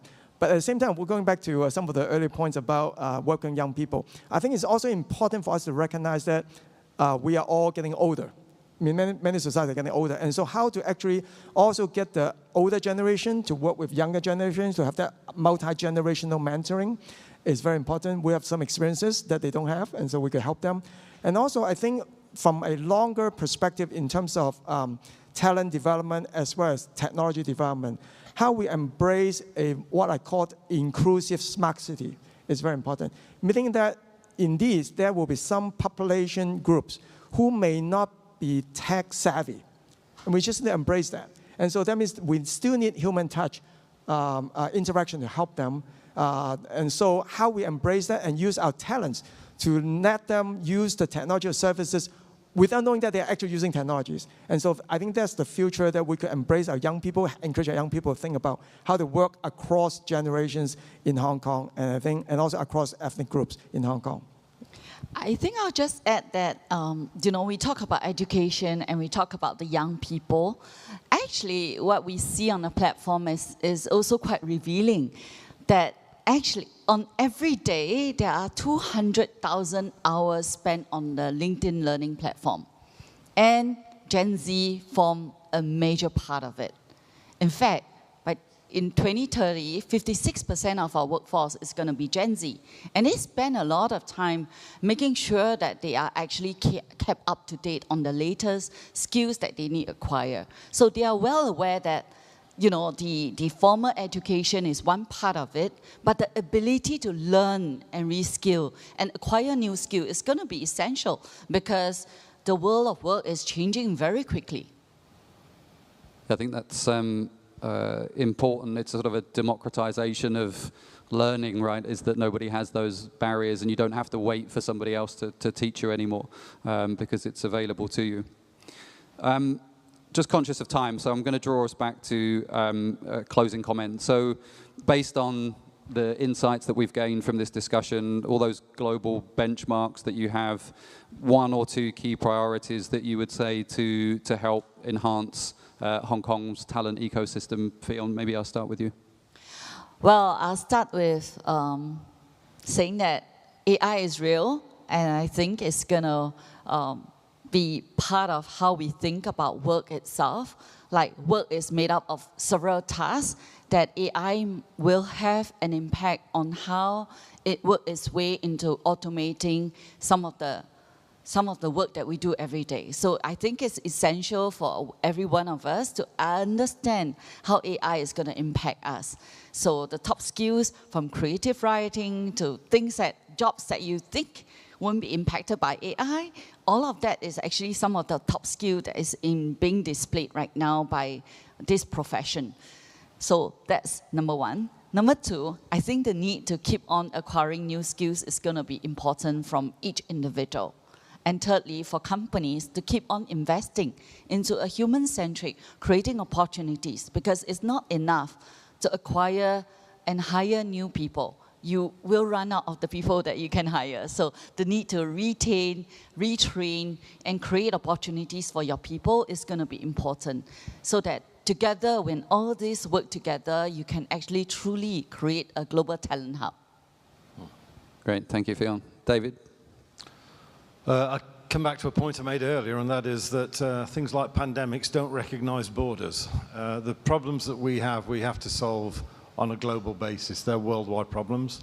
And I think Hong Kong needs to play its role in promoting those solutions. Hong Kong needs to continue to work hard to develop partnerships. And if I could just give you a quick example of one. So Cambridge University and Hong Kong U have a dual degree scheme where students spend 2 years at Hong Kong U, 3 years at Cambridge. For that, they get 4 degrees from 2 world top 25 universities, and it costs them less to study than it would do in 4 years at Cambridge. It's a completely unique initiative. Hong Kong students come to Cambridge and do extraordinarily well academically, but they then raise awareness within UK students that there are opportunities in Hong Kong as well, so the flow's both ways. It enables Hong Kong to recruit better students from mainland because they think it's another way into Cambridge. And so the talent pool gets bigger and bigger and bigger. And then when people come here, the emphasis is on cultural integration. So I can say personally, I've never felt more welcome anywhere I've been, anywhere in the world, than Hong Kong. And that's the reason I keep coming back here. I made the fortunate decision in 2013 to do a year sabbatical here. It was either here or the States. And thank goodness I chose Hong Kong because, you know, the pleasure I've had out of repeatedly visiting this country and how welcoming and friendly everybody's been. And I think we need to communicate that better. Hong Kong is a genuinely friendly, embracing and cultural place that it's great to be a visitor rather than a foreigner. And I think there's a big difference there. So Hong Kong needs to keep doing what it's doing, but it needs to work harder on developing these relationships. And as I mentioned earlier, if Hong Kong universities hunt in pairs, I think they can tear trees up. And I don't mean that in a bad environmental way. And I think we can do a lot better. That's great. Thank you, David. Alfred? I will summarize with 3 E's. Number one, I really agree with you to engage them. Bring them over. I invited some of my friends from Italy, from the Middle East. Ask them to come. I invite my friends from Singapore. You mentioned Singapore. I tell my Singaporean friends, you come to Hong Kong, within 1 hour, you go up to the mountain and do hiking. Within 1 hour, you go jump into the ocean and do swimming. Only Hong Kong could do it, not New York City, not Singapore, not many other parts of the world. And so invite them to come and experience. I have someone from Harvard coming over, and once he had experienced Hong Kong, he said, when will I come again? Right? So engage them and then educate them. I think there are a lot of good policies, a lot of good things happening in Hong Kong that a lot of people outside Hong Kong do not know. And so we need to educate them about the policy, environment, the new possibilities here. And finally, I think indeed is to ask them to come and experience all this. It's one thing to tell them, it's another thing for them to come here and experience that personally. So thank you. That's great. Thank you. I think just drawing all that together, we definitely see that we have a shrinking workforce for various structural reasons and post-pandemic challenges to deal with. But Hong Kong has a huge amount to offer, and it's great to see speakers here very passionate about the potential and the future of Hong Kong, and with government initiatives to drive more in terms of AI, fintech, biotech, alternative energy, these growth industries that definitely we can leverage the partnerships that we have in the Greater Bay. Hong Kong will have a bright future, but as organizations, everybody has to be looking at their own systemic barriers and what they need to do to embrace a more diverse talent in the future. So with that, I think that's almost perfect. 30 seconds left on the clock. My thank you to our panelists, Fionn, David, and Alfred. Thank you. Thank you. Another big round of applause to thank our panel members, including Professor Cardwell, Professor Ho, and Ms. Zhang, for sharing your insights with us. And thank you, Matthew, for moderating the session for us. Well, our speakers shed light on the topic and really told us a lot about the trends and preferences of the current generation and also our next generation on career planning and their personal development. And most importantly, they also tell us about the advantages of Hong Kong and why is Hong Kong the best place for talents to be at. Thank you once again to the panel. Our next panel will center their discussion on the subject of creating a corporate culture embracing global talent. It will cover how global MNCs and institutions build international cultures that are still sensitive to the local context, the current corporate cultures and their implications for the long-term development of global talents, the strategies employed by governments and corporates to attract, include, and develop global talents, and best practices for building competitive advantages through multicultural, multilingual, adaptive, and embracing organizational cultures in Hong Kong. Well, before we invite the panel onto the stage, once again, a reminder for our audience to participate in the Q&A session. You can simply scan the QR codes on the screen right now to submit your questions, and our moderators will bring your questions to the panel members at an appropriate time. Now, ladies and gentlemen, let's join me in welcoming onto the stage Mr. Ashwin T, Chief Executive Officer and President, Big C Supercenter Public Company Limited. Please welcome. Next, may we invite Mr. Jai Balani, Chief Executive Officer, IBT. Please welcome.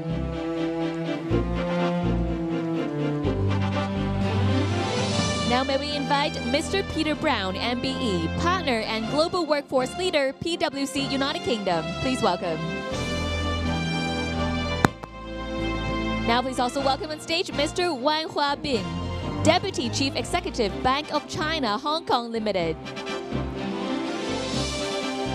And again, Mr. Matthew Golub, Managing Director of Connected Group, will help to moderate the session for us. Please welcome Matthew as well again.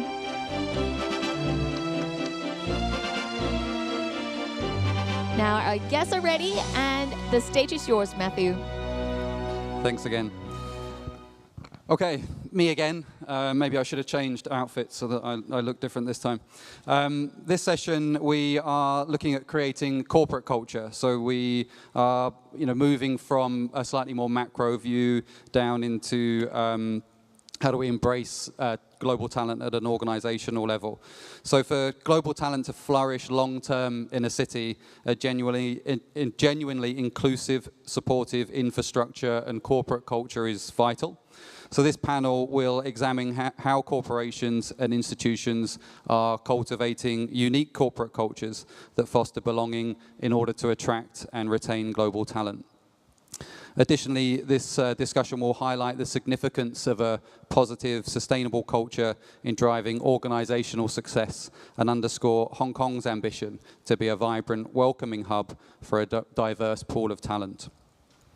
So we have a great panel. Our panelists, if I start at this end, Ashwin is the Chief Executive Officer and President of the Big C Supercenter Public Company Limited. Based in Thailand, Ashwin is CEO of Thailand's leading hypermarket chain. He brings diverse perspectives and experiences to leadership, fosters a collaborative and inclusive culture within the organization, and his remarkable leadership has been recognized as a young global leader by the World Economic Forum and a business leader of the year by CNBC. We also have Jai Malani, Chief Executive Officer, IBT. Jai, currently based in the UAE, is the founder and CEO of IBT, which is a business processing outsourcing company with a vision to revolutionize the industry.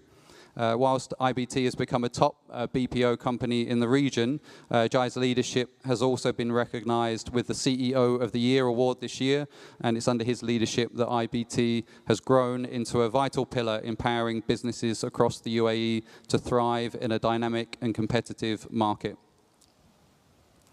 Then we have Mr. Peter Brown, MBE, Partner, Global Workforce Leader, PwC, based in the UK. Peter leads the global people and organization practice that has over 7,500 practitioners in 138 countries and regions, advising clients on all elements of people and workforce to help them create and implement strategies that enable sustainable business, financial, regulatory, and customer outcomes. Peter is passionate about making the workplace a more equitable, diverse, and inclusive place. He's also a PwC social mobility ambassador, which works to open up professional services to people of all backgrounds. And I think my favorite fact I have here is that Peter was listed as one of the UK's 50 leading lights in the Kindness in Leadership Awards in 2022. And finally, we have Mr. Wang, Deputy Chief Executive of Bank of China, Hong Kong. Currently based in Hong Kong, Mr. Wang is the, as I said, Deputy Chief Executive. As one of the 3 note-issuing banks and the sole clearing bank for the RMB business in Hong Kong, Bank of China, Hong Kong has a strong market position in all major businesses, supported by leadership from the senior management, including Mr. Wang. Mr. Wang is well versed in international financial markets with extensive experience in international settlement and corporate credit businesses. And the good news is I don't have to introduce myself again because you already met me on the last panel. So we have quite a bit to get through in this panel. And my first question is going to be sort of from your different contexts and backgrounds to share some strategies that you've seen employed by governments and corporates to attract and develop global talents. So again, starting at a slightly higher level, and then we'll drill down. If I could start with you, Peter. The PwC conducted a hopes and fears survey, which probably gives us some insights. Any examples of regions, countries that perform well in that? Comment as to why? Any clients or PwC as an example, maybe? No, good morning, and thank you for that kind introduction, Matthew. You're right. So I lead one of the surveys we do at PwC, which is called Hopes and Fears. It's the largest survey of workers around the world, and we do it around about this time of year. So we're just currently doing the field work for this year's survey. And what we're trying to do there is just figure out what's on the mind of workers around the world. And we do it deliberately to balance against what we release at the start of the year. At the start of the year, we survey CEOs. It's called the PwC CEO survey. We launched it at Davos. We did it again this year for the 27th time. And I think, getting into your question, right, I think about my role in PwC. So PwC, we are a global professional services firm with some 345,000 colleagues around the world. So this challenge around attracting, retaining, motivating talent is something that's front of mind of all of us in PwC. You know, for us to be relevant to our clients and to the organizations we work with, we've got to have a workforce of talented, skilled colleagues who are representative of the clients in which we serve. So it's something that's constantly on our minds. So we're in 157 territories around the world with a large volume of colleagues. Now, if I turn to that first survey we do each year, the CEO survey, this year, so globally, 45% of CEOs say that unless their organization changes in the next 10 years, they will become irrelevant to their customers, to their stakeholders, to their colleagues, to their workforce. In APAC, it's slightly more pessimistic. 63% of CEOs say their organization needs to reinvent, to change, to transform, to maintain that relevance. And then if I bridge over to what workers are saying, broadly consistent globally, 40% of workers say that, you know, unless their organization change, they agree. And we know that workers are up for that transformation, for that reinvention challenge. And I think, look at all transformations over the years, and I think it was alluded to in the last platform, whether we're talking about AI, computer science, whatever the niche requirement is, and that's not to underplay the significance of those, a constant is actually human beings, human capability. And again, CEOs tell us that every year for the 25 of the 27 years we've done the PwC CEO survey. They say that human skills and getting that talent are critical.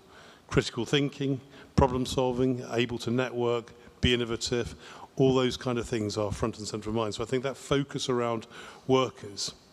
And I think, you know, despite some of the challenges around some parts of the world at the moment, and maybe a slight depression in terms of mobility of workers, you know, the cliche of the war for talent is over.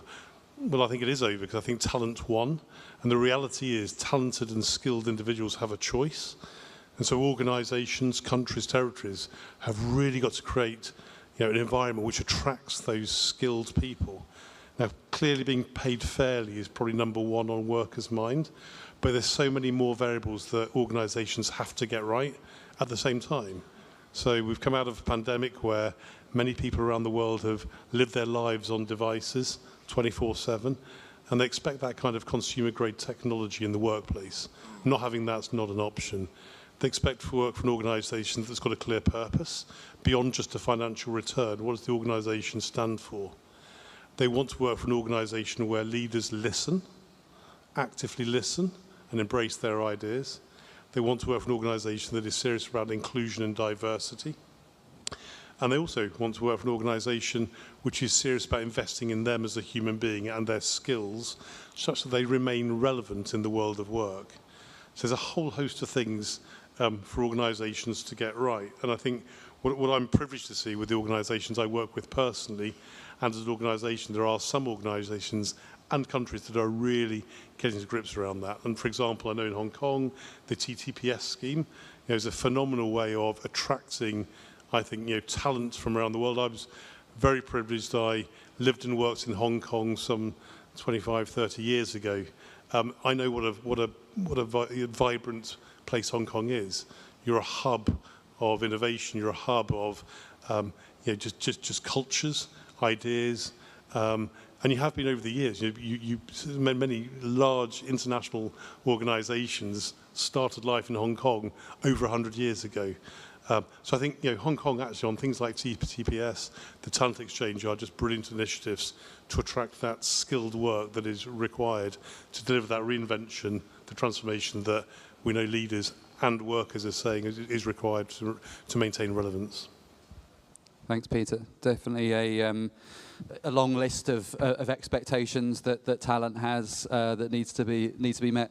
Jai, can I come to you? I think we're going to hear later from a speaker about the Middle East and the UAE in particular, how they've been evolving their approach to being more employee-friendly location and region.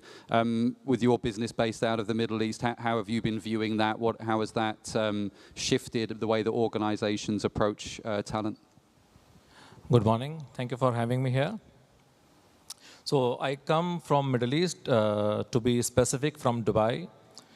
Now, Middle East have been known for, few decades ago, it was known for oil and gas-based economy, but not anymore, thanks to the leadership of the region, especially leadership of the UAE, and thanks to the people who have made the region so beautiful.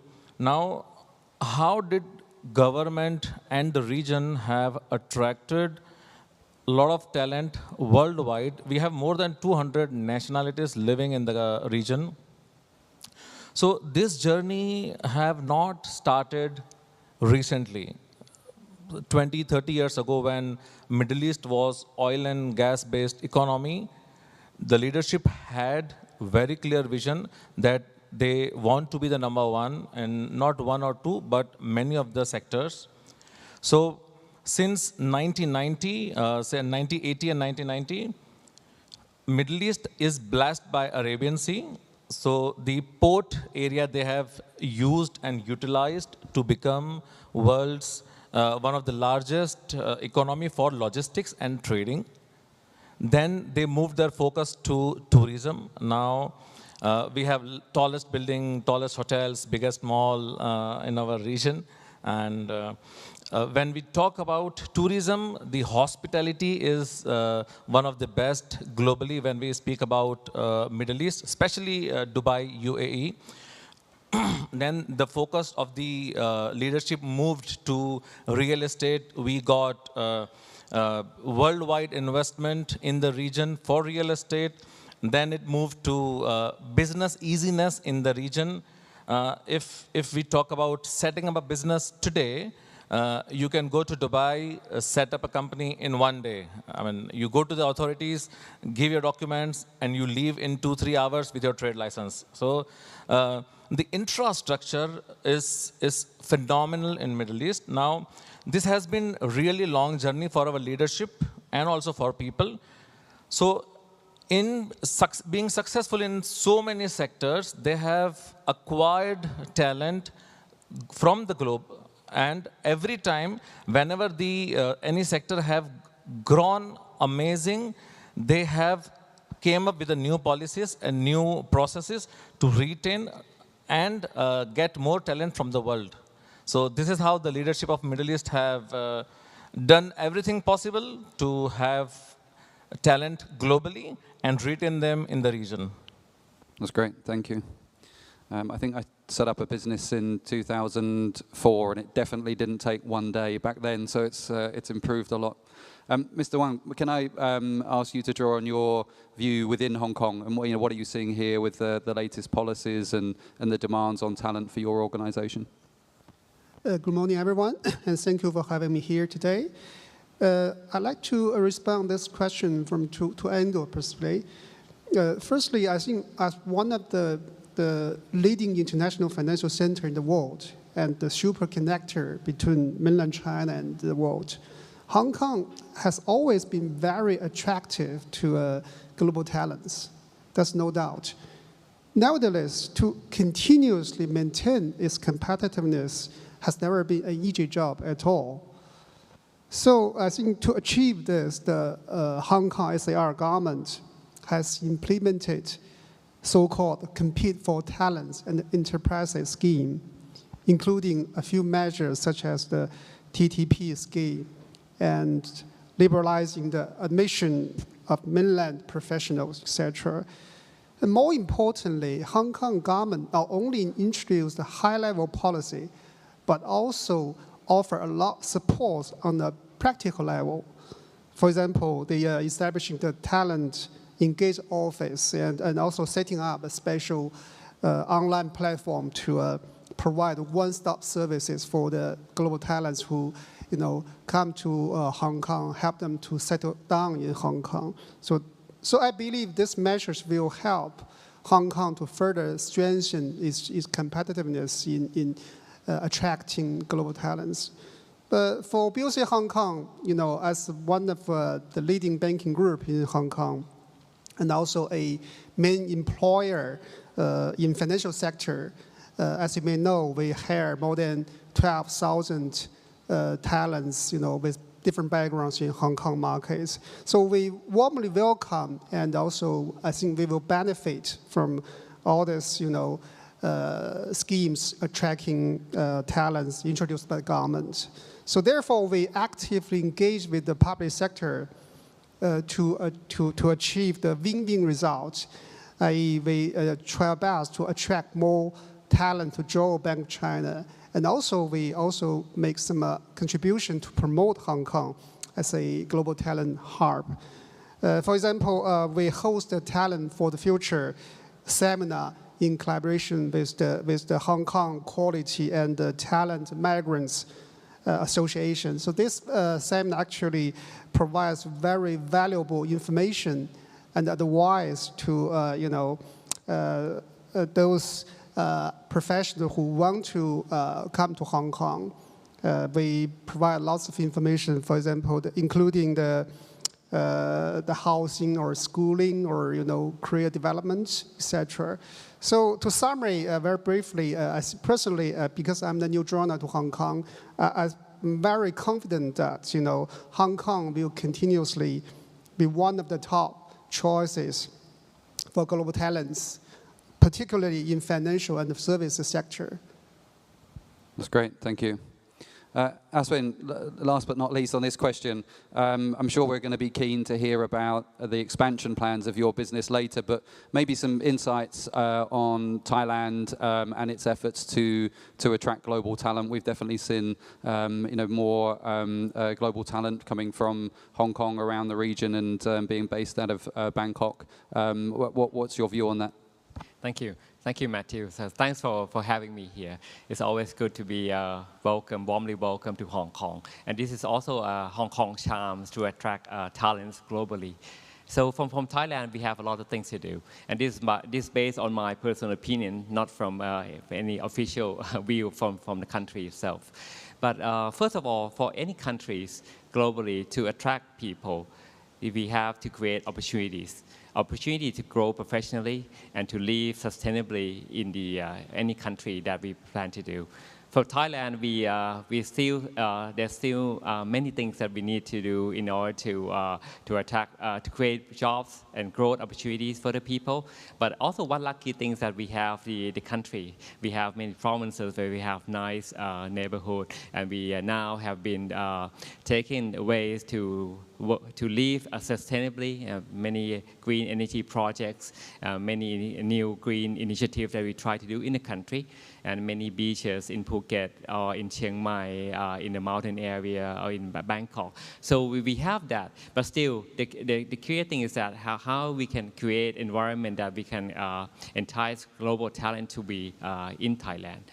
We believe that talents want to be associated with talents. They want to work with people who can help them grow professionally, and also at the same time, companies in Thailand, we need to create environment that they can expand and then can also expand their boundaries and to grow. We have many things to learn from Hong Kong. Hong Kong has many things to offer. For example, the support from China, and at the same time, and also many global companies operated in Hong Kong. So these are the things that we need to do. The Thai government now have embarking on many important projects such as Land Bridge, which is a big giga-billions projects that they need to expand so that we can cut down logistic time from the west part of Thailand to the eastern part of Thailand, so they don't have to go to the Singapore or Malaysia now to go to the Pacific Ocean. So these are some examples that we try to do. Eastern Economic Corridor is something that we would like to create a special zone for manufacturing, especially for the high-tech communities, data centers. And last week we just welcomed the chairman of Microsoft to Thailand, and he also mentioned that to expand to data centers, and we have many green electricity projects to support all types of the data center. So these are the things that we need to do, but the reality we have to wait, because it takes time. Because in order to be the global destination, we need to ensure that the fundamentals like universities, academic institutions, we need to be strong enough to develop our management skills and also technical skill. Most of the things that Hong Kong already have that in place. Yeah.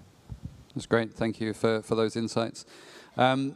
So let's move on to this idea of having an international corporate culture that also balances the local context, right? And I think that's based on our previous panel as well, some of the challenges that we can face in Hong Kong.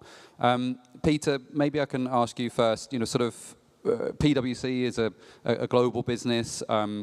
And obviously has to adapt to local cultures. You work with clients that probably face some of the same challenges. How do you see this being dealt with in the best way? If I start with the word culture, because I hear it bandied around a lot, as I'm sure many of you do, this culture, and for me it's such a critical enabler of what you're trying to do as a business. And simply put, the way I just defined it is just how stuff gets done. It's kind of the identity of an organisation, how it looks, how it feels. How does it feel for people to work there, for your customers to engage with you? I say that because so often I see sort of culture sort of thrown away as always just a fluffy thing that isn't important. It's so important, I think, to really focus on culture and to get that right. And if I go back to one of the things that drives us and many of our clients, right? If some of the data from the hopes and fears, only 50% of workers around the world say that they feel kind of connected to the organisation in which they work. And you might think, well, so what? Why is that important? I think it's important back to where I started around this era of transformation, of reinvention, in which all organisations are going through in order to maintain their competitive edge, to maintain their relevance against some huge challenges. The previous panel we talked about the climate challenge, disruptive technology, ageing workforces, geopolitical tensions around the world, and social instability. They're huge things that the human race has got to deal with, as well as organisations. So it's a really, really hard time to actually lead, I think, and work in that environment. So I think one really focusing on cultural levers. To your point around PwC, as I mentioned before, so we're in 157 territories. We are so diverse and so inclusive, and I love that about the organisation. And it's not totally by accident. So globally, we're totally aware of the fact of we've got to be attuned to regional and local differences. All member firms of the PwC network are part of the Inclusion and Diversity Council. They will sign up to two metrics around inclusion and diversity. One is actually around gender, and the other is any other metric or variable that's important in the local context of the territory firm. And I think for us that allows us to get that sort of, there are globally some things that are things that we really want to drive, but it really taking into account of the local market and territory. Secondly, we're a member of the World Economic Forum Parity Alliance, and that's an organisation where many corporations sign up around promoting inclusion and diversity around the world to create that more equitable workforce. And then if I think some examples again at PwC around how we're trying to drive that. So the way we recruit our people, we go to sort of non-traditional ways of doing that. Historically, you could only join PwC if you had a degree from a certain college or university. In some of our territories, the UK included, we've dropped that requirement. So we no longer require a specific bar. We open up a very vibrant higher apprenticeship scheme. And we try and hire really now what some would call a skills-first approach. So we hire for skills and aptitude as opposed to job titles and degree titles. And we're doing that because we do live in this world of a shortage of skills. So we need to be more creative to open up more opportunity for talent. I did some research with the World Economic Forum at the start of this year. It was called Skills First. Many organisations actually, because they don't interrogate the data they have on their employee base, or they don't know what they don't know, there's so much untapped potential within organisations around skills. So I think what we're seeing a lot of organisations doing is breaking down traditional jobs into component skills, and that actually allows you to be able to move skills to the moment of need at the moment of time. Now, there are many things that get in the way in those culturally. Often people get in the way of themselves, so historical ways of making decisions, processes, things that have worked for 60, 70 years, I think they need to be changed in order to be relevant going forward, which is why I think many of the organisations we work with are moving to a much more skills-first approach, a journey-based model where it's really centred around the employee, the skills they have, and how do they develop those to make those people even more relevant and be able to move them into the right places at a time of their needs, such they can maintain their relevance for their organisation and their customers. Great, thank you, Peter. Aswin, as I mentioned, your business expanding outside of Thailand, coming to Hong Kong, I believe. How do you balance that organisational culture, Thai culture, and then adapting to the local business culture as well? Thank you, Matthew. Before coming to Hong Kong, our BJC in Big C have about 60,000 employees in 7 countries out of the 10 in Southeast Asia. So we always take culture, local culture, very close to our heart because we're operating in Laos, Cambodia, Malaysia, Singapore, and Vietnam. So we always have our strong team there. We have to act locally, think regionally. So we already have that in perspective in our mind. And before Hong Kong, we already have sourcing office in Guangzhou. So we exposed into different culture from the start. But Hong Kong is actually very unique because what they have to offer at the same time, a strong Oriental values, and strong support from China. At the same time, has been a global city in many last decades. So Hong Kong for us is a unique blend of the Western and the Eastern culture. So when we enter into this market last July, actually it's quite the decision making is very simple. And when we Thailand as a country had opportunity to host APEC meeting into 2022, and the chief executive John Lee came to Thailand, and they have close. They had the opportunity to host the Thai business people in a small group, and then he extend arms and open doors, as he mentioned today, to the Thai business to have opportunity to invest in Hong Kong. So we took that opportunity, and 6 months later, we in Hong Kong. Now we have 25 stores. We have to do more in Hong Kong. And so for us, working with the Hong Kong team is very important. We learn a lot from them, and we are world-class operators in this sector, in very competitive sectors. So for us, we have to adjust also. But now the key for us is to engage and have the people-to-people connection with the whatever employees in whatever country that we operate. So we take that very seriously.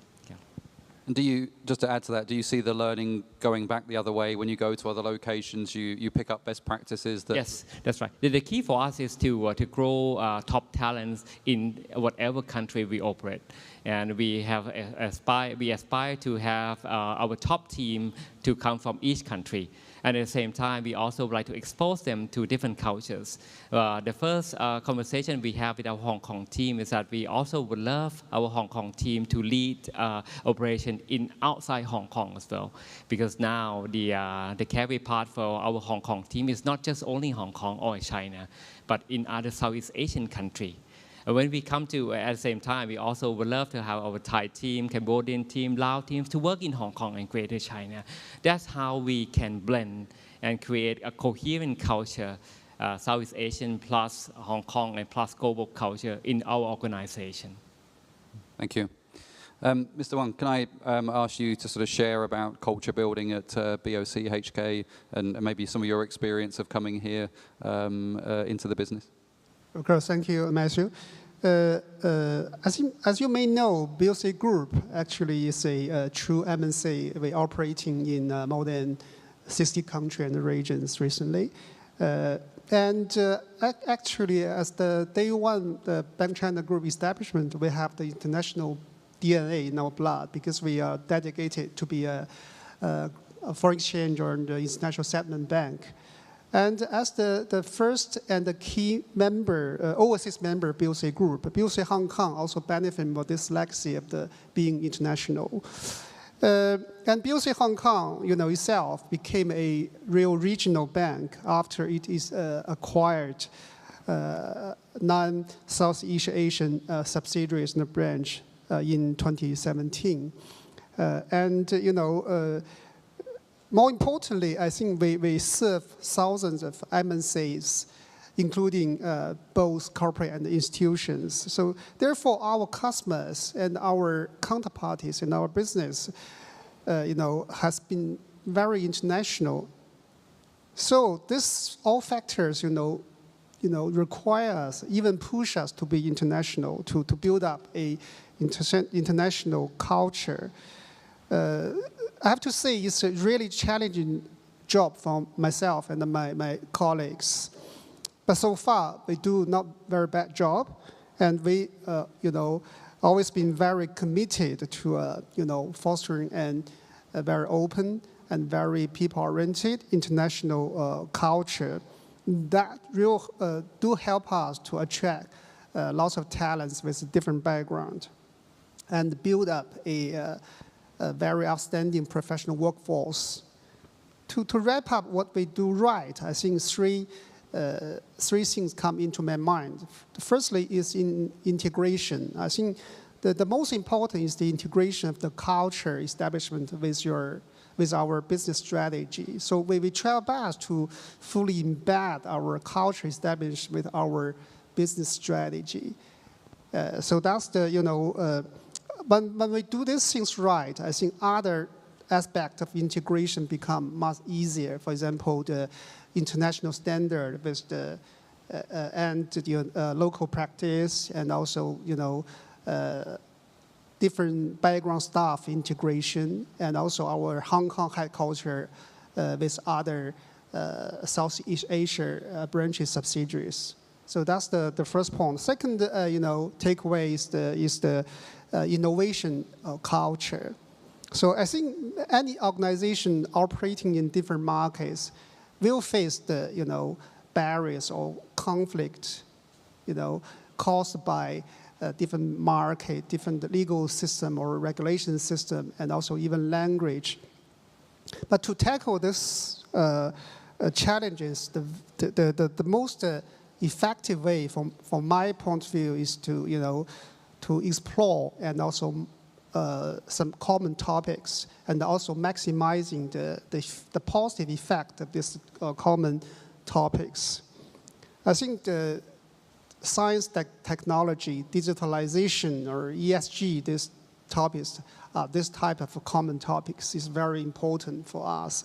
So I think the innovation culture will be very, very critical for this kind of common topic to root and flourish in your organization.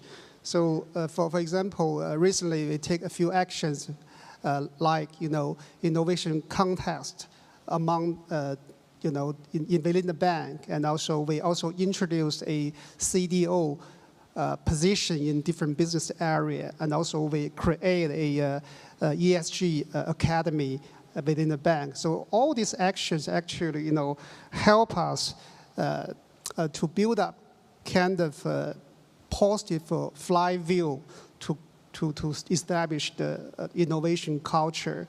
The last but not least is to be open and also inclusive. I don't think any organization won't want to be open and inclusive, but this thing I think is easier to say than do. So that's very important. I think the 3 key words from my side is firstly is the willingness.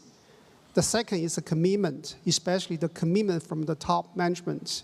I think our practice is the top management always deliver very clear message to the whole bank. We are very committed to be international, to be open, and to be inclusive. The last one is the execution. I think for our organization, I think leverage the policy procedure to encourage and motivate kind of very open culture is the critical. So we actually, for example, we introduced a few schemes to encourage exchange of our staff to expand their expertise horizon, and also we encourage headquarters staff go to Southeast Asia branches to take the local roles, and also some other actions. These a few actions I think really help us to build up a very dynamic and vibrant kind of culture. Thank you. That's great, thank you. And echoes Peter's earlier point that culture is what you do, not just what you say and what goes on within your organization. Jai, I want to come to you because your business model has an additional complexity. So outsourcing, offshoring, you're building external teams to support corporate cultures. How does this play out for you in terms of your international growth and those cultural complexities that you see? So when we started business in Dubai, initially we grew within the country, which is UAE. Then we started our service delivery center in India. So we failed miserably because I was born in India. So I thought we know the corporate culture, people mindset, the local culture in the city itself. We thought we know that. But it's entirely different because I left India 20 years ago and I have spent 20 years in Dubai. So things have changed, right? So what we did is we established a local leadership team in India. 60 or 70% of our corporate culture, corporate governance, corporate policies are made in our headquarters. And 30 or 40% of the policies and culture-related corporate governances, we have empowered local leaders within the country to establish and run the business in the country. Now, IBT being outsourcing and offshoring company, as a CEO, my biggest job is to retain employees and control the attrition ratio because our business is based on people, outsourcing and offshoring, whether it's on-site, within the country, or offshore. So people are the most essential part of our business. Now, after India, when we moved to Saudi Arabia, we thought, we being a Middle Eastern company, we know Saudi Arabia. But again, it was not that great experience. So we replicated execution style what we implemented in India. We had a local leadership team in Saudi Arabia as well. Saudi leadership team was empowered to take the local and regional decisions to make sure the attrition ratio doesn't go more than 5% or 6%. And that's how, by failing and learning, and again failing and learning, we have grew and made sure that attrition ratio is always maintained, emphasizing on employee retention in our business. That's great, thank you. Always good to hear about the failures along the way, and that's always a great learning experience. I'm just mindful of time, so I'm just going to draw together a couple of our final questions so that we can involve some of the audience questions as well. And Jai has kind of moved into talking about some of those barriers that you've faced along the way, and then thinking about learning from those and the best practices for establishing multicultural, multilingual, adaptive, embracing organizational cultures. Aswin, maybe I can come back to you just in terms of that regional scope that you talked about. Maybe you could share with us some of the key barriers and how you've overcome them. Yes, thank you. Thank you, Matthew. This is a great question. I agree with what Peter mentioned about culture is very important. So one of the things, the challenges that we face in operating in different countries is the culture differences. It takes some time. It's not just it's just not the way people think in different countries, in different culture, the way they behave, the way they work, the way that we operate in business context. These things take some time.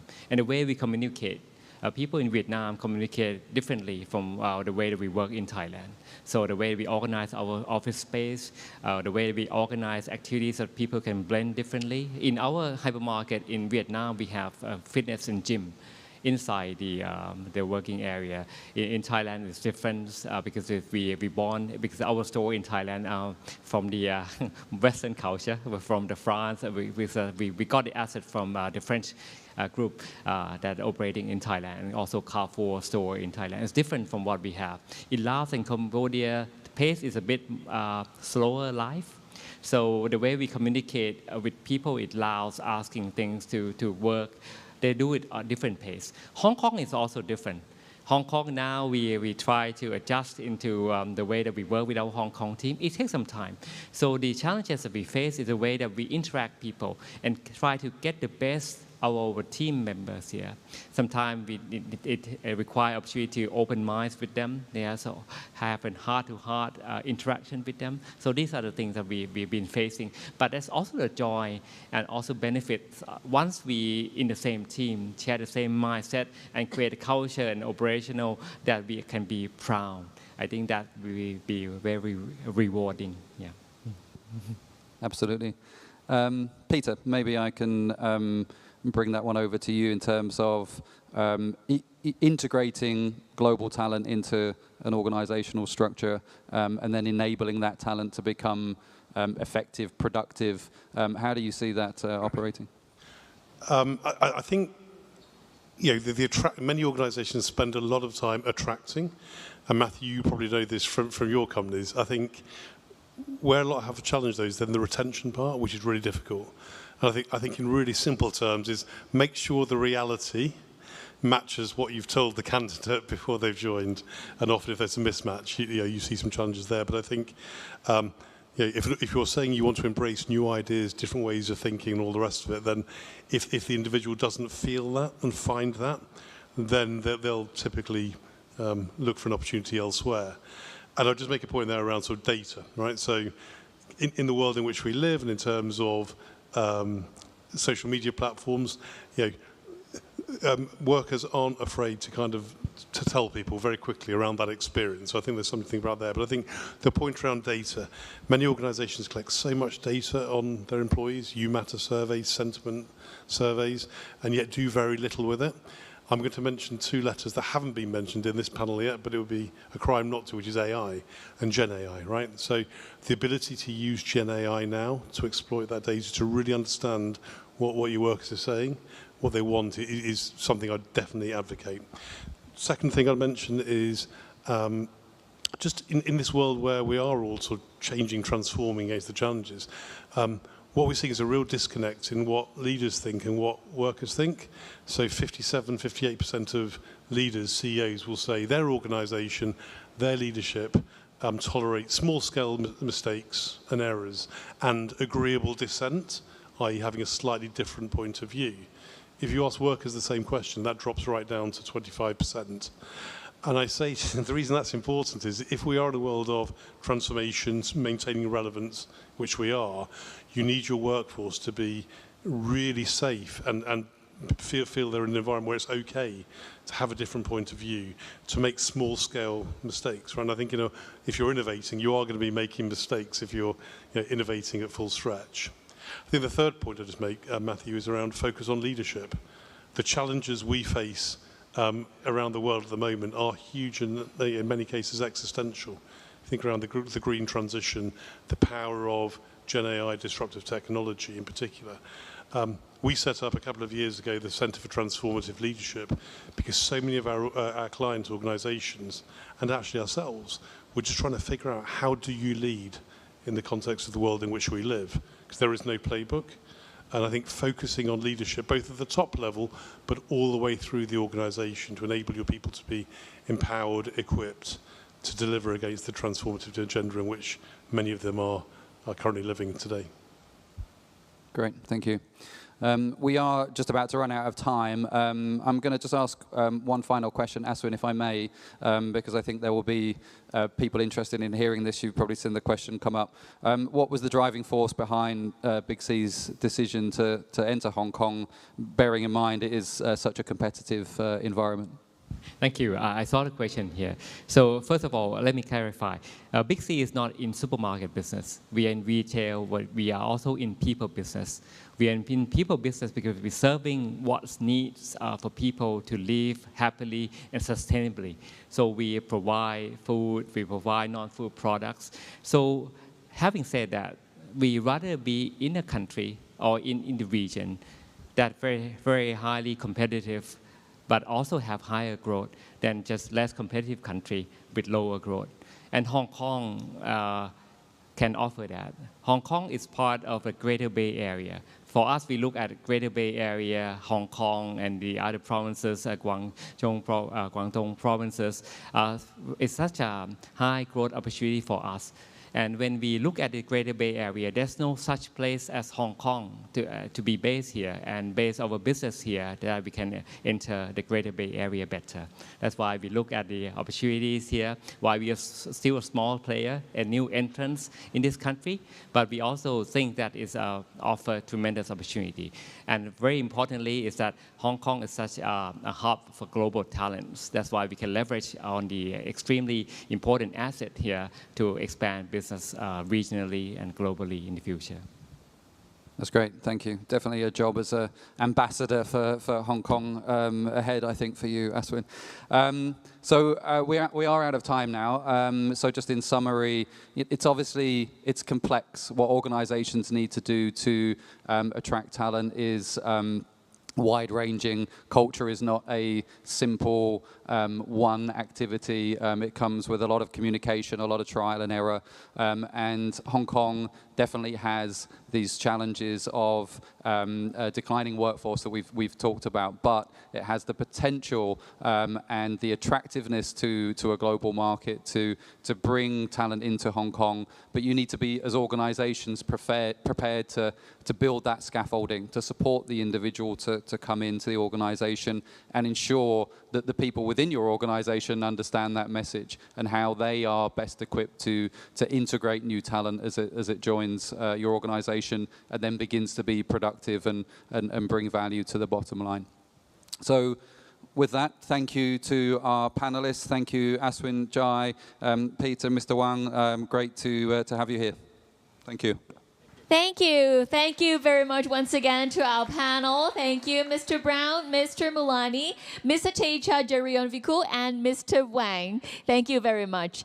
Please proceed off stage and be seated. And thank you to Mr. Matthew Golub for moderating the session for us again. Thank you. Truly inspiring. Thank you for sharing your expertise and from your experiences. Well, ladies and gentlemen, after a morning of thought-provoking conversations, it's now time for a break. Before we head out for lunch, please spend some time to visit the Career Connect Expo in Hall 3F next door. The expo brings together industry leaders, major enterprises, and partners of Hong Kong Talent Engage to showcase the diverse development opportunities and industry prospects of Hong Kong, Macau, and mainland China. And before you leave the hall, please be reminded to return your headsets to the counter at the entrance if you have borrowed one. We'll see you again here at Hall 3G at 2:30 for more inspiring sharing. We'll see you after lunch. Thank you.